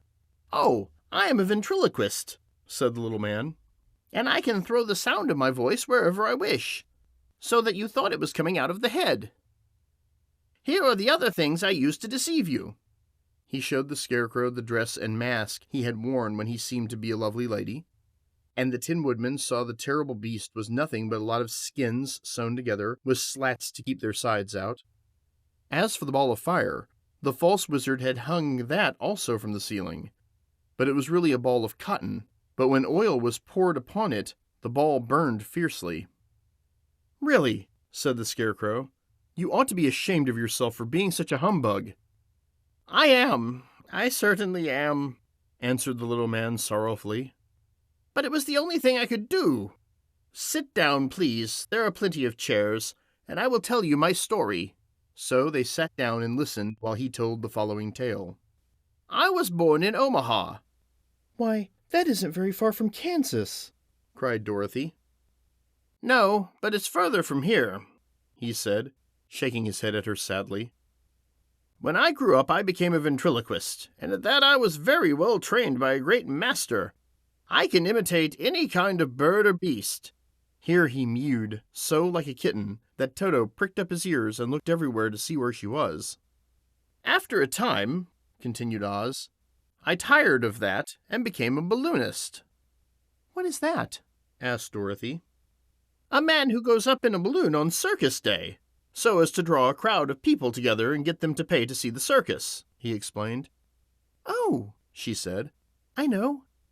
"Well, one day I went up in a balloon and the ropes got twisted, so that I couldn't come down again. It went way up above the clouds, so far that a current of air struck it and carried it many, many miles away. For a day and a night I traveled through the air, and on the morning of the second day I awoke and found the balloon floating over a strange and beautiful country. It came down gradually, and I was not hurt a bit, but I found myself in the midst of a strange people, who, seeing me come from the clouds, thought I was a great wizard. Of course, I let them think so because they were afraid of me, and promised to do anything I wished them to do. Just to amuse myself and keep the good people busy, I ordered them to build this city and my palace. And they did it all willingly and well. Then I thought, as the country was so green and beautiful, I would call it the Emerald City. And to make the name fit better, I put green spectacles on all the people, so that everything they saw was green." "But isn't everything here green?" asked Dorothy. "No more than in any other city," replied Oz. "But when you wear green spectacles, why, of course everything you see looks green to you. The Emerald City was built a great many years ago, for I was a young man when the balloon brought me here, and I am a very old man now. But my people have worn green glasses on their eyes so long that most of them think it really is an Emerald City. And it certainly is a beautiful place, abounding in jewels and precious metals, and every good thing that is needed to make one happy. I have been good to the people, and they like me. But ever since this palace was built, I have shut myself up and would not see any of them. One of my greatest fears was the witches, for while I have no magical powers at all, I soon found out that the witches were really able to do wonderful things. There were 4 of them in this country, and they ruled the people who lived in the north and south and east and west. Fortunately, the witches of the north and south were good, and I knew they would do me no harm. But the witches of the east and west were terribly wicked, and had they not thought I was more powerful than they themselves, they would surely have destroyed me. As it was, I lived in deadly fear of them for many years, so you can imagine how pleased I was when I heard your house had fallen on the Wicked Witch of the East. When you came to me, I was willing to promise anything if you would only do away with the other witch. But now that you have melted her, I am ashamed to say that I cannot keep my promises." "I think you are a very bad man," said Dorothy. "Oh, no, my dear. I'm really a very good man. But I'm a very bad wizard, I must admit." "Can't you give me brains?" asked the Scarecrow. "You don't need them. You're learning something every day. A baby has brains, but it doesn't know much. Experience is the only thing that brings knowledge, and the longer you are on Earth, the more experience you're sure to get." "That may all be true," said the Scarecrow, "but I shall be very unhappy unless you give me brains." The false wizard looked at him carefully. "Well," he said with a sigh, "I'm not much of a magician, as I said. But if you will come to me tomorrow morning, I will stuff your head with brains. I cannot tell you how to use them, however. You must find that out for yourself." "Oh, thank you," cried the Scarecrow. "I'll find a way to use them, never fear." "How about my courage?" asked the Lion anxiously. "You have plenty of courage, I am sure," answered Oz. "All you need is confidence in yourself. There is no living thing that is not afraid when it faces danger. True courage is in facing danger when you are afraid, and that kind of courage you have in plenty." "Perhaps I have, but I'm still scared just the same," said the Lion. "I shall really be very unhappy unless you give me the sort of courage that makes one forget he is afraid." "Very well. I will give you that sort of courage tomorrow," replied Oz. "How about my heart?" asked the Tin Woodman. "Why, as for that," answered Oz, "I think you are wrong to want a heart. It makes most people unhappy. If you only knew it, you are in luck not to have a heart." "That must be a matter of opinion," said the Tin Woodman. "For my part, I will bear all the unhappiness without a murmur, if you will give me the heart." "Very well," answered Oz meekly. "Come to me tomorrow, and you shall have a heart. I have played wizard for so many years that I may as well continue the part a little longer." "And now," said Dorothy, "how am I to get back to Kansas?" "We shall have to think about that," replied the little man. "Give me 2 or 3 days to consider the matter, and I'll try to find a way to carry you over the desert. In the meantime, you shall all be treated as my guests, and while you live in the palace, my people will wait upon you and obey your slightest wish. There's only one thing I ask in return for my help, such as it is. You must keep my secret and tell no one I am a humbug." They agreed to say nothing of what they had learned, and went back to their rooms in high spirits. Even Dorothy had hoped that the great and terrible humbug, as she called him, would find a way to send her back to Kansas. And if he did, that she was willing to forgive him everything.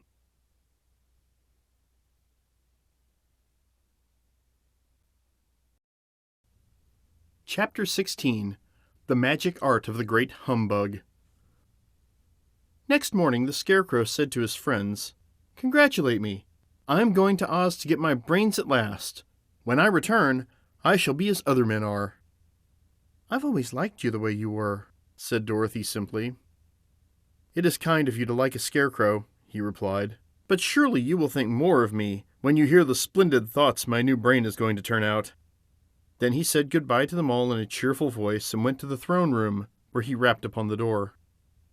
"Come in," said Oz. The Scarecrow went in and found the little man sitting down by the window, engaged in deep thought. "I have come for my brains," remarked the Scarecrow a little uneasily. "Oh, yes. Sit down in that chair, please," replied Oz. "You must excuse me for taking your head off, but I shall have to do it in order to put your brains in their proper place." "That's all right," said the Scarecrow.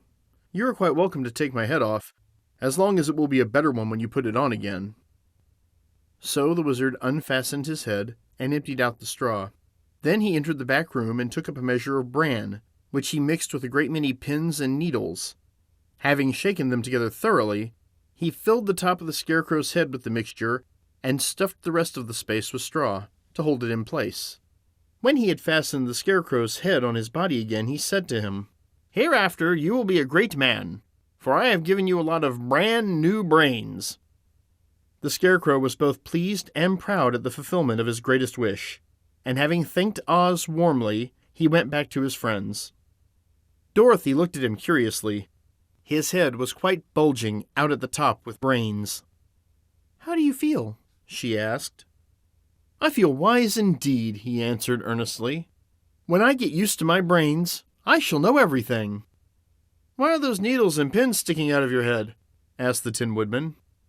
"That is proof that he is sharp," remarked the Lion. "Well, I must go to Oz and get my heart," said the Woodman. So he walked to the throne room and knocked at the door. "Come in," called Oz, and the Woodman entered and said, "I have come for my heart." "Very well," answered the little man, "but I shall have to cut a hole in your breast, so I can put your heart in its right place. I hope it won't hurt you." "Oh, no," answered the Woodman. "I shall not feel it at all." So Oz brought a pair of tinner's shears and cut a small square hole in the left side of the Tin Woodman's breast. Then, going to a chest of drawers, he took out a pretty heart, made entirely of silk and stuffed with sawdust. "Isn't it a beauty?" he asked. "It is indeed," replied the Woodman, who was greatly pleased. "But is it a kind heart?" "Oh, very," answered Oz. He put the heart in the Woodman's breast and then replaced the square of tin, soldering it neatly together where it had been cut. "There," he said. "Now you have a heart that any man might be proud of. I'm sorry I had to put a patch on your breast, but it really couldn't be helped." "Never mind the patch," exclaimed the happy Woodman. "I am very grateful to you, and shall never forget your kindness." "Don't speak of it," replied Oz. Then the Tin Woodman went back to his friends, who wished him every joy on account of his good fortune. The Lion now walked to the throne room and knocked at the door. "Come in," said Oz. "I have come for my courage," announced the Lion, entering the room. "Very well," answered the little man. "I will get it for you." He went to the cupboard, and reaching up to a high shelf, took down a square green bottle, the contents of which he poured into a green gold dish, beautifully carved. Placing this before the Cowardly Lion, who sniffed at it as if he did not like it, the wizard said, "Drink." "What is it?" asked the Lion.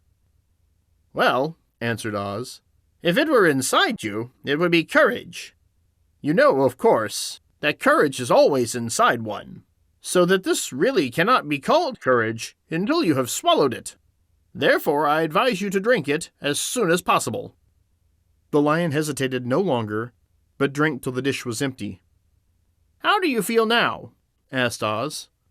"Full of courage," replied the Lion, who went joyfully back to his friends to tell them of his good fortune.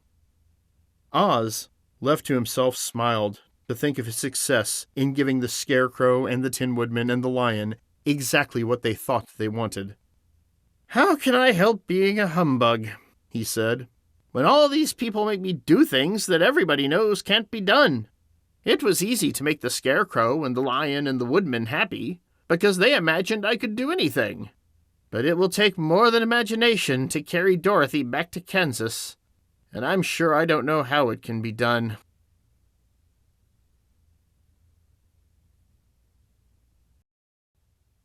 Chapter 17.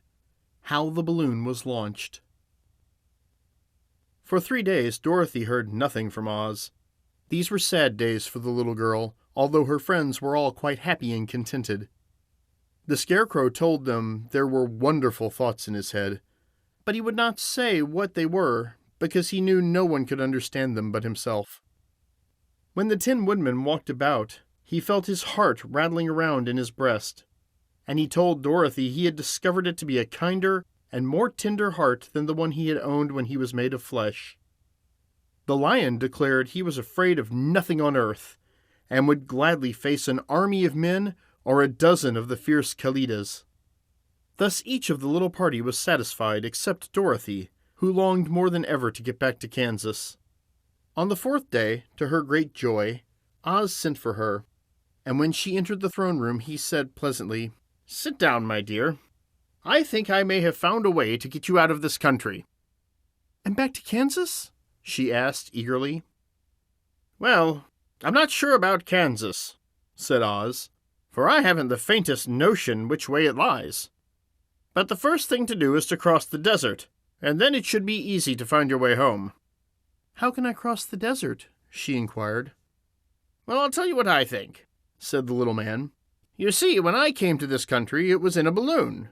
You also came through the air being carried by a cyclone. So I believe the best way to get across the desert will be through the air.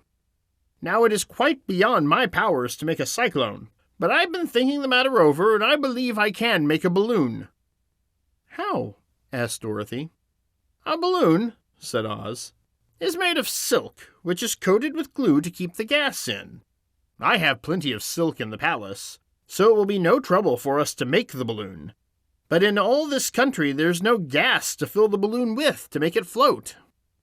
"If it won't float," remarked Dorothy, "it will be of no use to us."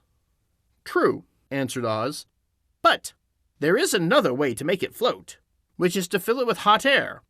Hot air isn't as good as gas, for if the air should get cold, the balloon would come down in the desert, and we should be lost." "We?" exclaimed the girl. "Are you going with me?" "Yes, of course," replied Oz. "I'm tired of being such a humbug.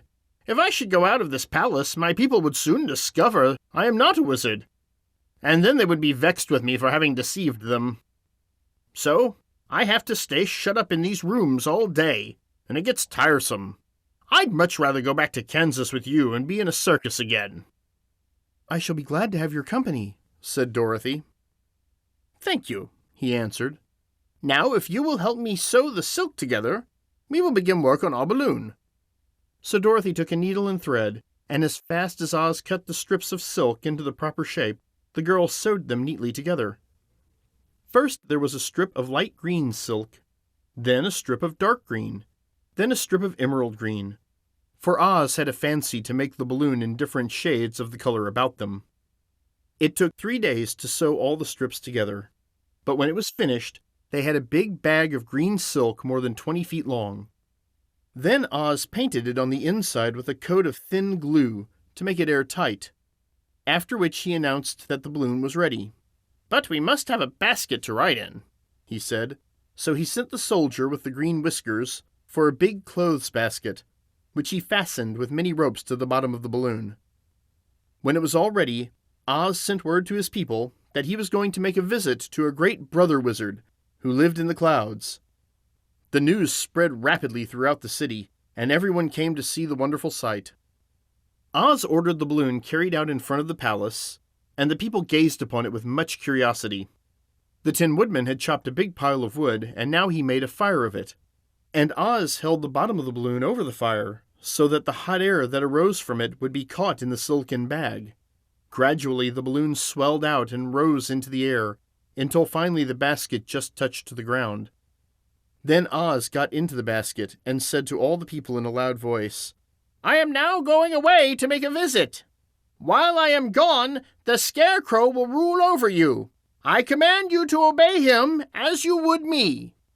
The balloon was by this time tugging hard at the rope that held it to the ground, for the air within it was hot, and this made it so much lighter in weight than the air without that it pulled hard to rise into the sky. "Come, Dorothy," cried the wizard. "Hurry up or the balloon will fly away." "I can't find Toto anywhere," replied Dorothy, who did not wish to leave her little dog behind. Toto had run into the crowd to bark at a kitten, and Dorothy at last found him. She picked him up and ran toward the balloon. She was within a few steps of it, and Oz was holding out his hands to help her into the basket, when crack went the ropes, and the balloon rose into the air without her. "Come back!" she screamed. "I want to go too!" "I can't come back, my dear," called Oz from the basket. "Goodbye!" "Goodbye!" shouted everyone, and all eyes were turned upward to where the wizard was riding in the basket, rising every moment further and further into the sky.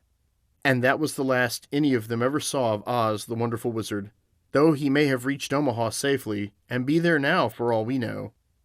But the people remembered him lovingly and said to one another, "Oz was always our friend. When he was here, he built for us this beautiful Emerald City, and now he is gone and has left the wise Scarecrow to rule over us."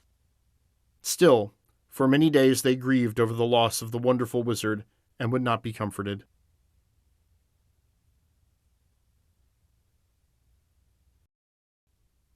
Chapter 18. Away to the South. Dorothy wept bitterly at the passing of her hope to get home to Kansas again. But when she thought it all over, she was glad she had not gone up in a balloon. And she also felt sorry at losing Oz, and so did her companions. The Tin Woodman came to her and said, "Truly I should be ungrateful if I failed to mourn for the man who gave me my lovely heart. I should like to cry a little because Oz is gone, if you will kindly wipe away my tears, so that I shall not rust." "With pleasure," she answered, and brought a towel at once. Then the Tin Woodman wept for several minutes, and she watched the tears carefully and wiped them away with the towel. When he had finished, he thanked her kindly and oiled himself thoroughly with his jeweled oil can, to guard against mishap. The Scarecrow was now the ruler of the Emerald City, and although he was not a wizard, the people were proud of him, for, they said, there is not another city in all the world that is ruled by a stuffed man. And so far as they knew, they were quite right. The morning after the balloon had gone up with Oz, the four travelers met in the throne room and talked matters over. The Scarecrow sat in the big throne, and the others stood respectfully before him. "We are not so unlucky," said the new ruler, "for this palace and the Emerald City belong to us, and we can do just as we please. When I remember that a short time ago I was up on a pole in a farmer's cornfield, and that I am now ruler of this beautiful city, I am quite satisfied with my lot." "I also," said the Tin Woodman, "am well pleased with my new heart, and really that was the only thing I wished in all the world. For my part, I am content in knowing that I am as brave as any beast that ever lived, if not braver," said the Lion modestly. "If Dorothy would only be contented to live in the Emerald City," continued the Scarecrow, "we might all be happy together." "But I don't want to live here," cried Dorothy. "I want to go to Kansas and live with Aunt Em and Uncle Henry." "Well then, what can be done?" inquired the Woodman. The Scarecrow decided to think, and he thought so hard that the pins and needles began to stick out of his brains. Finally he said, "Why not call the Winged Monkeys and ask them to carry you over the desert?" "I never thought of that," said Dorothy joyfully. "It's just the thing. I'll go at once for the golden cap." When she brought it into the throne room, she spoke the magic words, and soon the band of winged monkeys flew in through an open window and stood beside her. "This is the second time you have called us," said the Monkey King, bowing before the little girl. "What do you wish?" "I want you to fly with me to Kansas," said Dorothy, but the Monkey King shook his head. "That cannot be done," he said. "We belong to this country alone, and cannot leave it. There has never been a winged monkey in Kansas yet, and I suppose there never will be, for they don't belong there.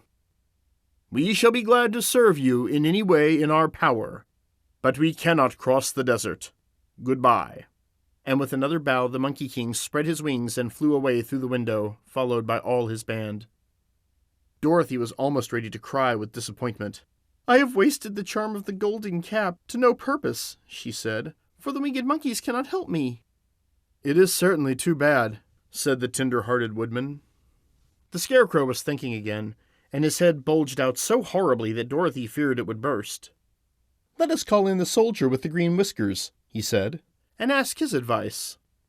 So the soldier was summoned and entered the throne room timidly, for while Oz was alive, he never was allowed to come further than the door. "This little girl," said the Scarecrow to the soldier, "wishes to cross the desert. How can she do so?" "I cannot tell," answered the soldier, "for nobody has ever crossed the desert, unless it is Oz himself." "Is there no one who can help me?" asked Dorothy earnestly. "Glinda might," he suggested. "Who is Glinda?" inquired the Scarecrow. "The Witch of the South. She is the most powerful of all the witches, and rules over the Quadlings. Besides, her castle stands on the edge of the desert, so she may know a way to cross it." "Glinda is a good witch, isn't she?" asked the child. "The Quadlings think she's good," said the soldier, "and she is kind to everyone. I have heard that Glinda is a beautiful woman, who knows how to keep young in spite of the many years she has lived." "How can I get to her castle?" asked Dorothy. "The road is straight to the south," he answered, "but it is said to be full of dangers to travelers. There are wild beasts in the woods, and a race of queer men who do not like strangers to cross their country. For this reason, none of the Quadlings ever come to the Emerald City." The soldier then left them, and the Scarecrow said, "It seems, in spite of dangers, that the best thing Dorothy can do is to travel to the land of the South and ask Glinda for her help. For, of course, if Dorothy stays here, she will never get back to Kansas." "You must have been thinking again," remarked the Tin Woodman. "I have," said the Scarecrow. "I shall go with Dorothy," declared the Lion, "for I am tired of your city, and long for the woods and the country again. I really am a wild beast, you know. Besides, Dorothy will need someone to protect her." "That is true," agreed the Woodman. "My axe may be of service to her, so I also will go with her to the land of the South." "When shall we start?" asked the Scarecrow. "Are you going?" they asked in surprise. "Certainly. If it wasn't for Dorothy, I should never have had brains. She lifted me from the pole in the cornfield and brought me to the Emerald City. So my good luck is all due to her, and I shall never leave her until she starts back to Kansas for good and all." "Thank you," said Dorothy gratefully. "You are all very kind to me, but I should like to start as soon as possible." "We shall go tomorrow morning," returned the Scarecrow. "So now let us all get ready, for it will be a long journey."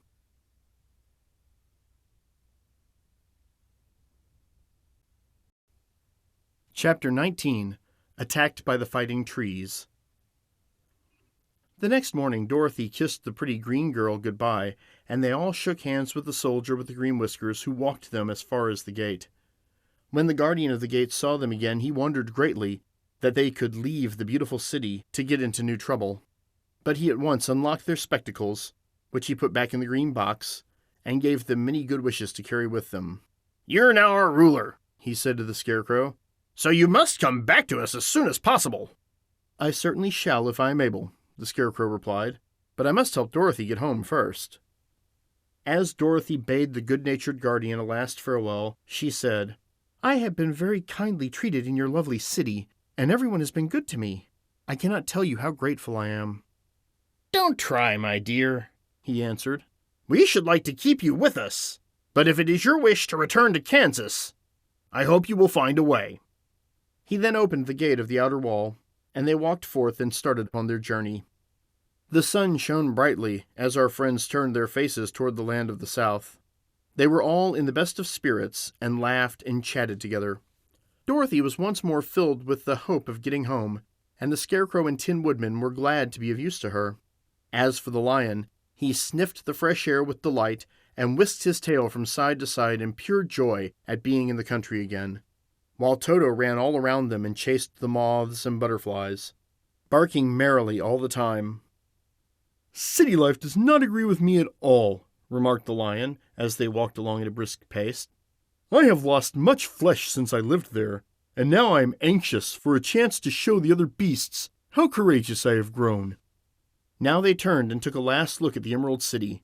All they could see was a mass of towers and steeples behind the green walls, and high up above everything, the spires and dome of the Palace of Oz. "Oz was not such a bad wizard after all," said the Tin Woodman, as he felt his heart rattling around in his breast. "He knew how to give me brains, and very good brains, too," said the Scarecrow. "If Oz had taken a dose of the same courage he gave me," added the Lion, "he would have been a brave man." Dorothy said nothing. Oz had not kept the promise he made her, but he had done his best, so she forgave him. And as he said, he was a good man, even if he was a bad wizard.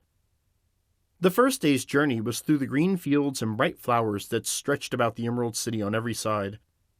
They slept that night on the grass, with nothing but the stars over them, and they rested very well indeed. In the morning they traveled on until they came to a thick wood. There was no way of going around it, for it seemed to extend to the right and left as far as they could see. And besides, they did not dare change the direction of their journey, for fear of getting lost. So they looked for the place where it would be easiest to get into the forest. The Scarecrow, who was in the lead, finally discovered a big tree with such wide spreading branches that there was room for the party to pass underneath.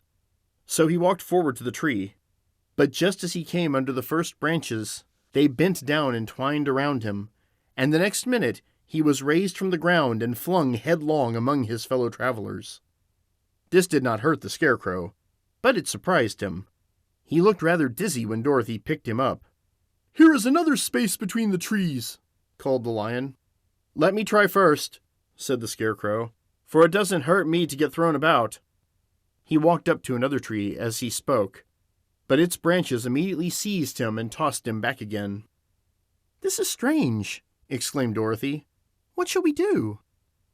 "The trees seem to have made up their minds to fight us and stop our journey," remarked the Lion.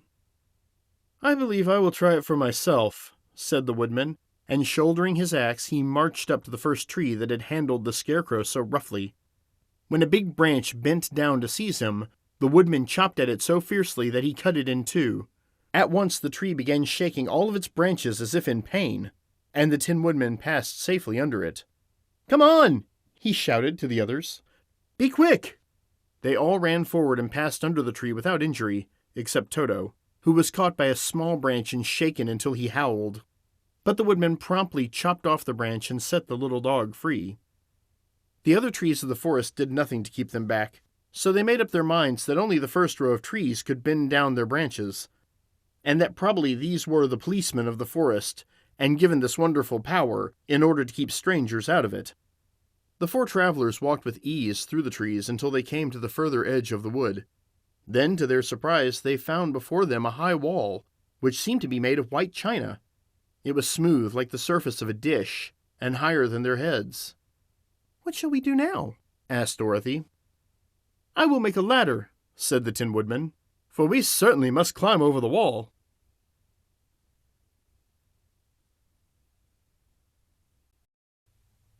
Chapter 20. The Dainty China Country. While the Woodman was making a ladder from wood which he found in the forest, Dorothy lay down and slept, for she was tired by the long walk.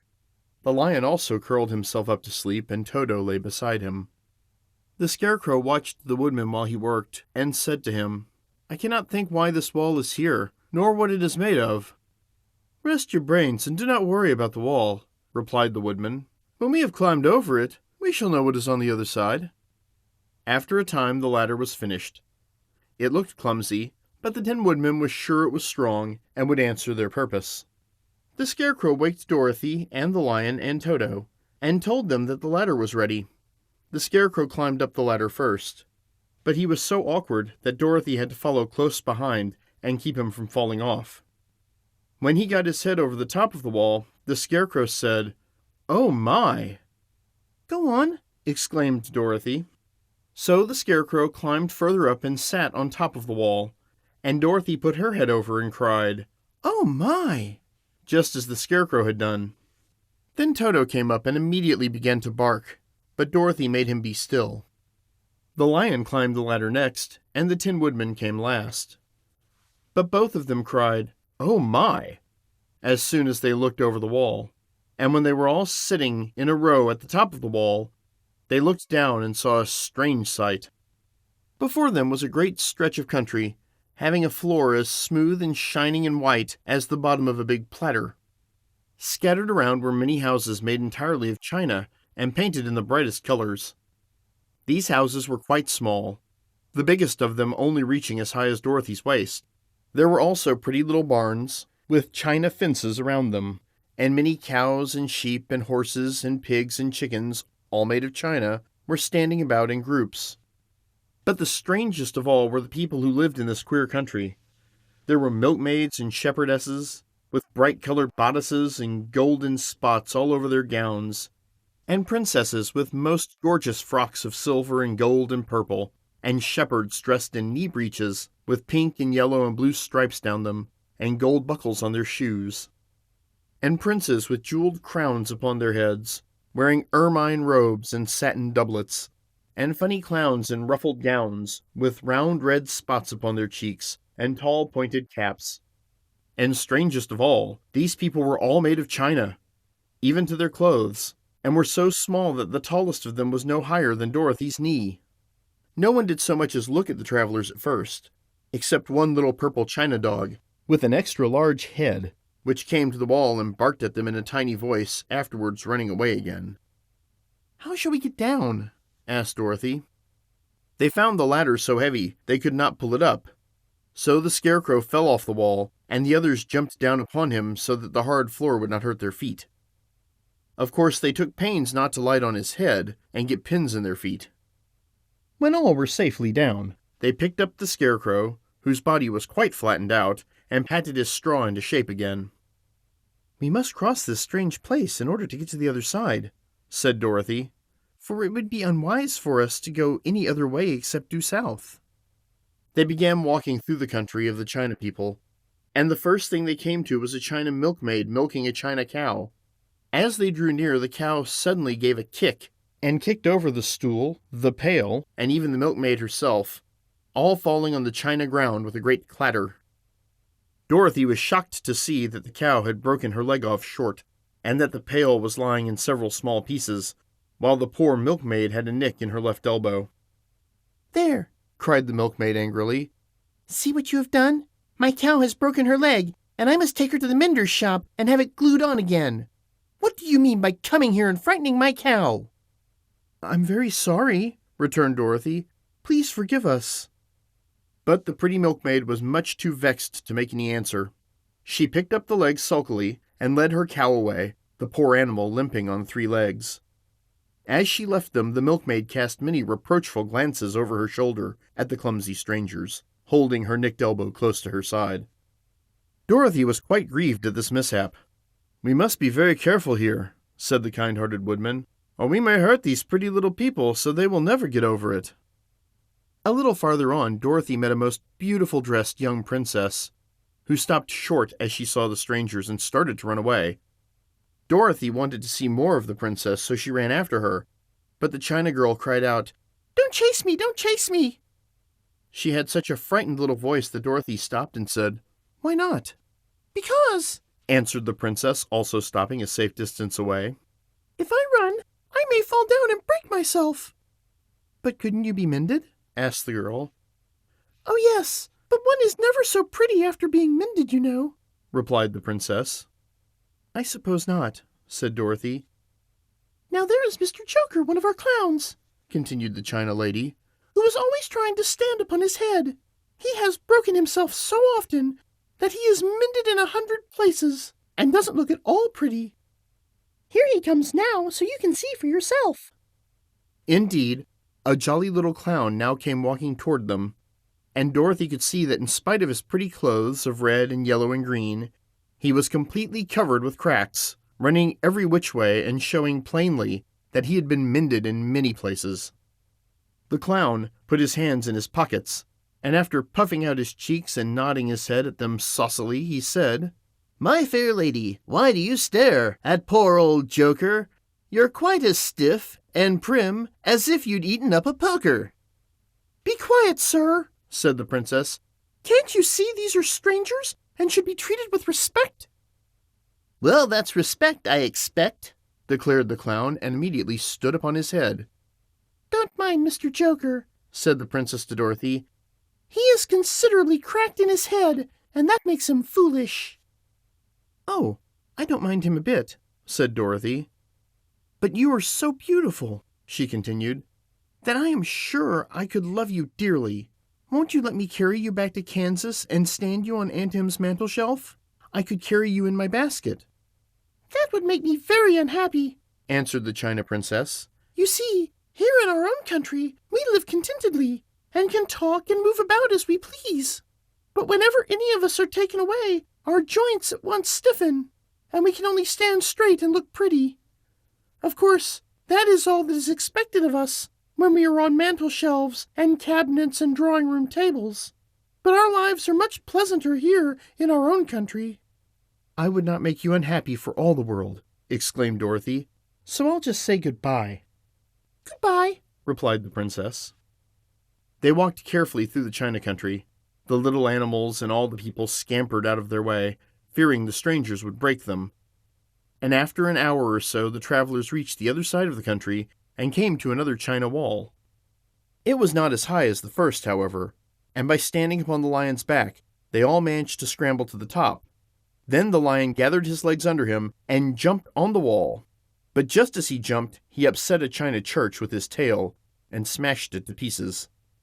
"That was too bad," said Dorothy, "but I really think we were lucky in not doing those little people more harm than breaking a cow's leg in a church. They are all so brittle." "They are indeed," said the Scarecrow, "and I am thankful I am made of straw and cannot be easily damaged. There are worse things in the world than being a scarecrow."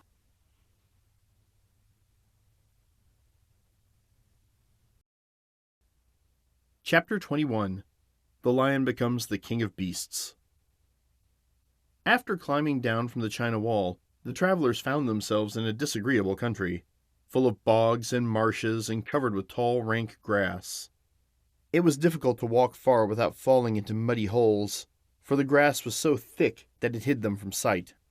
However, by carefully picking their way, they got safely along until they reached solid ground.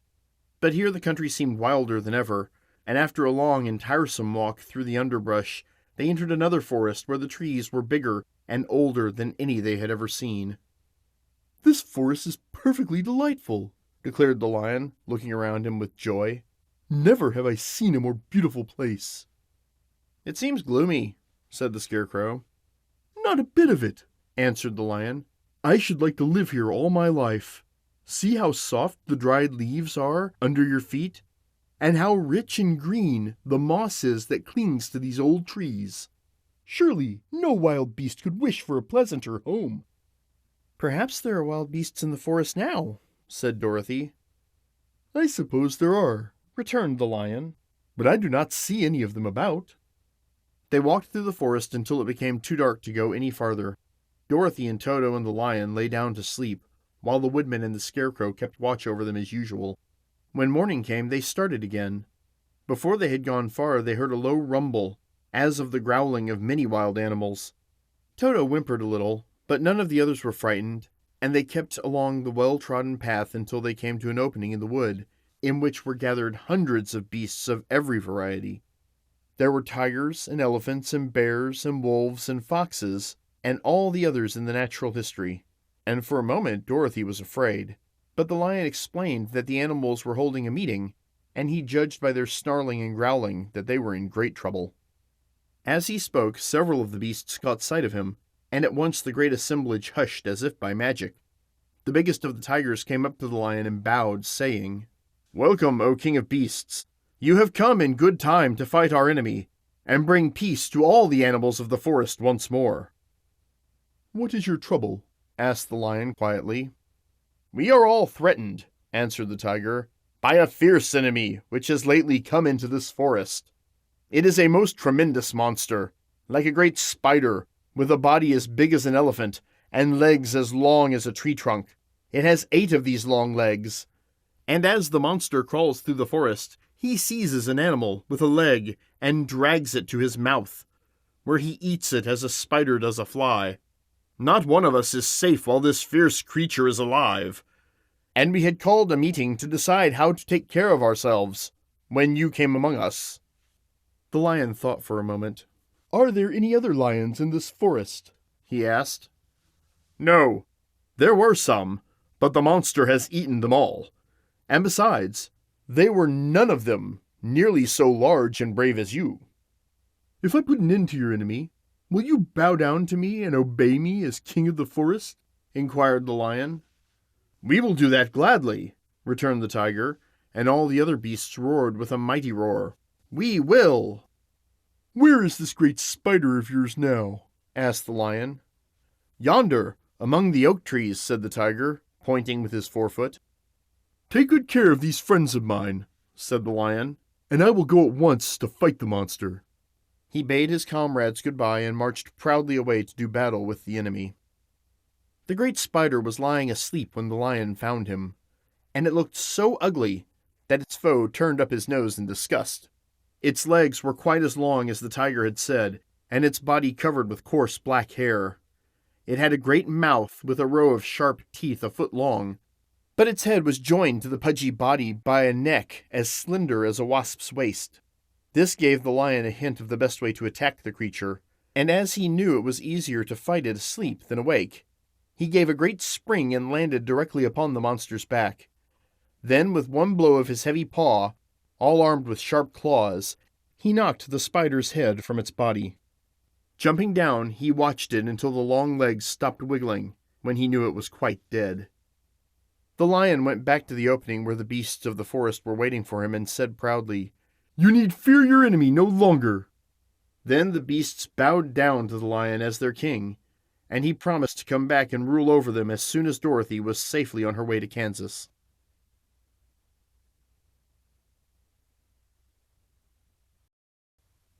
Chapter 22. The Country of the Quadlings. The four travelers passed through the rest of the forest in safety, and when they came out from its gloom, saw before them a steep hill, covered from top to bottom with great pieces of rock. "That will be a hard climb," said the Scarecrow, "but we must get over the hill nevertheless."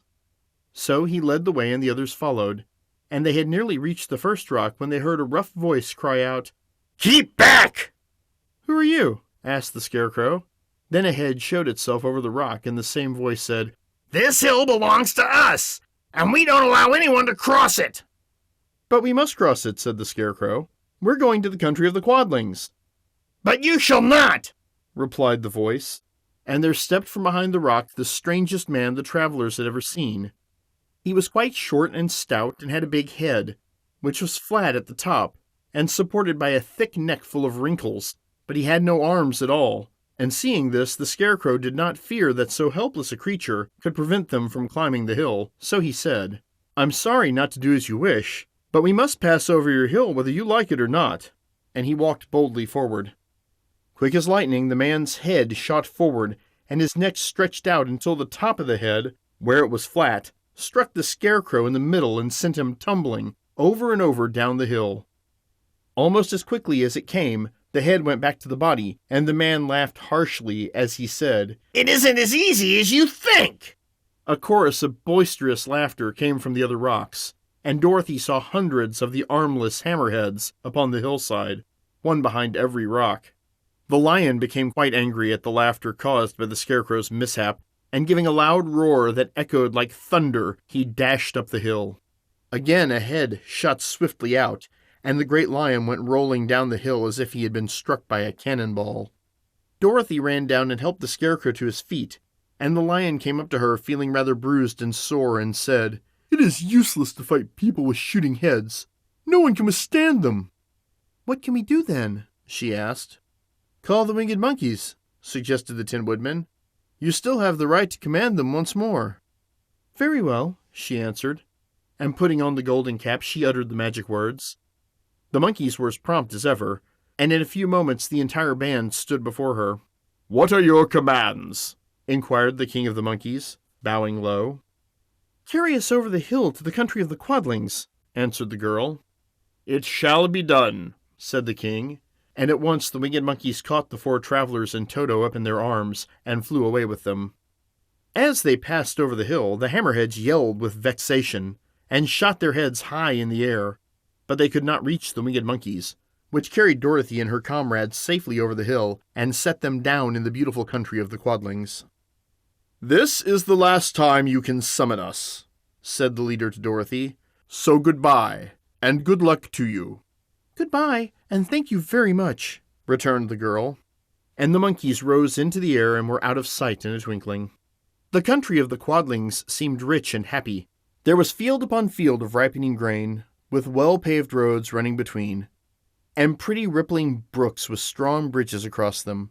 The fences and houses and bridges were all painted bright red, just as they had been painted yellow in the country of the Winkies and blue in the country of the Munchkins. The Quadlings themselves, who were short and fat and looked chubby and good-natured, were all dressed in red, which showed bright against the green grass and the yellowing grain. The monkeys had set them down near a farmhouse, and the 4 travelers walked up to it and knocked at the door. It was opened by the farmer's wife, and when Dorothy asked for something to eat, the woman gave them all a good dinner, with 3 kinds of cake and 4 kinds of cookies and a bowl of milk for Toto. "How far is the castle of Glinda?" asked the child. "It is not a great way," answered the farmer's wife. "Take the road to the south, and you will soon reach it."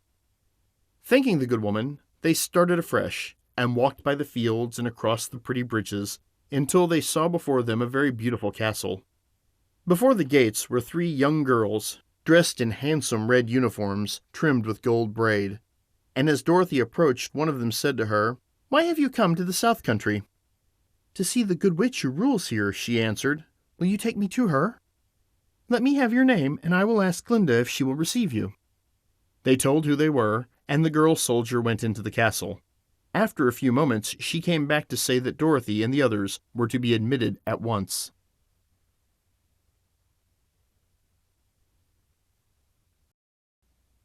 Chapter 23. The Good Witch Grants Dorothy's Wish. Before they went to see Glinda, however, they were taken to a room of the castle where Dorothy washed her face and combed her hair, and the lion shook the dust out of his mane, and the Scarecrow patted himself into his best shape, and the Woodman polished his tin and oiled his joints. When they were all quite presentable, they followed the soldier girl into a big room where the witch Glinda sat upon a throne of rubies. She was both beautiful and young to their eyes. Her hair was a rich red in color and fell in flowing ringlets over her shoulders. Her dress was pure white, but her eyes were blue, and they looked kindly upon the little girl. "What can I do for you, my child?" she asked. Dorothy told the witch all her story, how the Cyclone had brought her to the land of Oz, how she had found her companions, and of the wonderful adventures they had met with. "My greatest wish now," she added, "is to get back to Kansas, for Aunt Em will surely think something dreadful has happened to me, and that will make her put on mourning. And unless the crops are better this year than they were last, I am sure Uncle Henry cannot afford it." Glinda leaned forward and kissed the sweet upturned face of the loving little girl. "Bless your dear heart," she said. "I am sure I can tell you of a way to get back to Kansas." Then she added, "But if I do, you must give me the golden cap." "Willingly!" exclaimed Dorothy. "Indeed, it is of no use to me now, and when you have it, you can command the winged monkeys 3 times. "And I think I shall need their service just those 3 times," answered Glinda, smiling.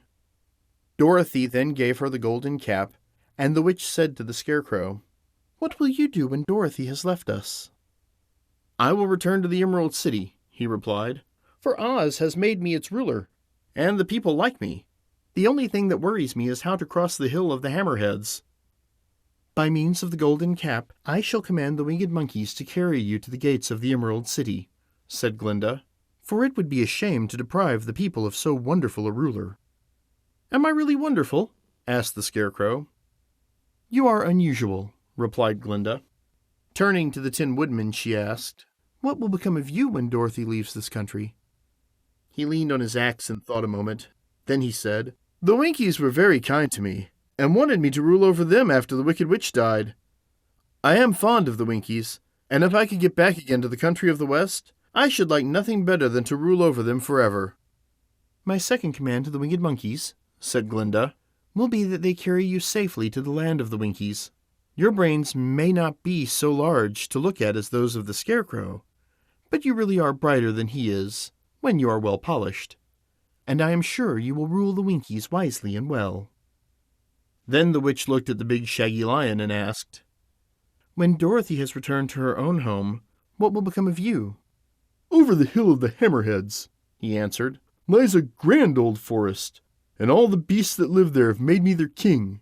If I could only get back to this forest, I would pass my life very happily there." "My third command to the winged monkeys," said Glinda, "shall be to carry you to your forest. Then, having used up the powers of the golden cap, I shall give it to the king of the monkeys, that he and his band may thereafter be free for evermore." The Scarecrow and the Tin Woodman and the Lion now thanked the good witch earnestly for her kindness, and Dorothy exclaimed, "You are certainly as good as you are beautiful, but you have not yet told me how to get back to Kansas." "Your silver shoes will carry you over the desert," replied Glinda. "If you had known their power, you could have gone back to your Aunt Em the very first day you came to this country." "But then I should not have had my wonderful brains," cried the Scarecrow. "I might have passed my whole life in the farmer's cornfield." "And I should not have had my lovely heart," said the Tin Woodman. "I might have stood and rusted in the forest till the end of the world." "And I should have lived a coward forever," declared the Lion, "and no beast in all the forest would have had a good word to say to me." "This is all true," said Dorothy, "and I am glad I was of use to these good friends. But now that each of them has had what he most desired, and each is happy in having a kingdom to rule besides, I think I should like to go back to Kansas." "The silver shoes," said the good witch, "have wonderful powers, and one of the most curious things about them is that they can carry you to any place in the world in 3 steps, and each step will be made in the wink of an eye. All you have to do is knock the heels together 3 times, and command the shoes to carry you wherever you wish to go." "If that is so," said the child joyfully, "then I will ask them to carry me back to Kansas at once." She threw her arms around the lion's neck and kissed him, patting his big head tenderly. Then she kissed the Tin Woodman, who was weeping in a way most dangerous to his joints. But she hugged the soft, stuffed body of the Scarecrow in her arms, instead of kissing his painted face, and found she was crying herself at this sorrowful parting from her loving comrades. Glinda the Good stepped down from her ruby throne to give the little girl a goodbye kiss, and Dorothy thanked her for all the kindness she had shown to her friends and herself. Dorothy now took Toto up solemnly in her arms, and having said one last goodbye, she clapped the heels of her shoes together 3 times, saying, "Take me home to Aunt Em." Instantly she was whirling through the air so swiftly that all she could see or feel was the wind whistling past her ears. The silver shoes took but 3 steps, and then she stopped so suddenly that she rolled over upon the grass several times before she knew where she was. At length, however, she sat up and looked about her. "Good gracious!" she cried, for she was sitting on the broad Kansas prairie, and just before her was the new farmhouse Uncle Henry had built after the cyclone had carried away the old one. Uncle Henry was milking the cows in the barnyard, and Toto had jumped out of her arms and was running toward the barn, barking joyously. Dorothy stood up and found she was in her stocking feet, for the silver shoes had fallen off in her flight through the air and were lost forever in the desert.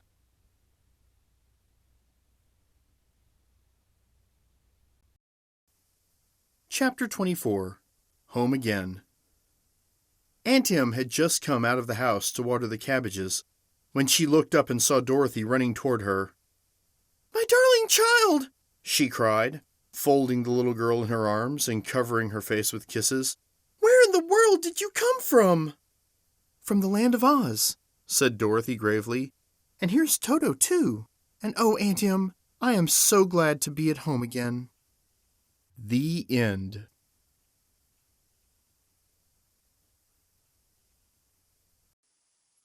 Thanks for watching. I greatly appreciate it. And if you enjoyed this content, please consider supporting us at patreon.com/Jeff Coney. Any support is also greatly appreciated. Have a great day.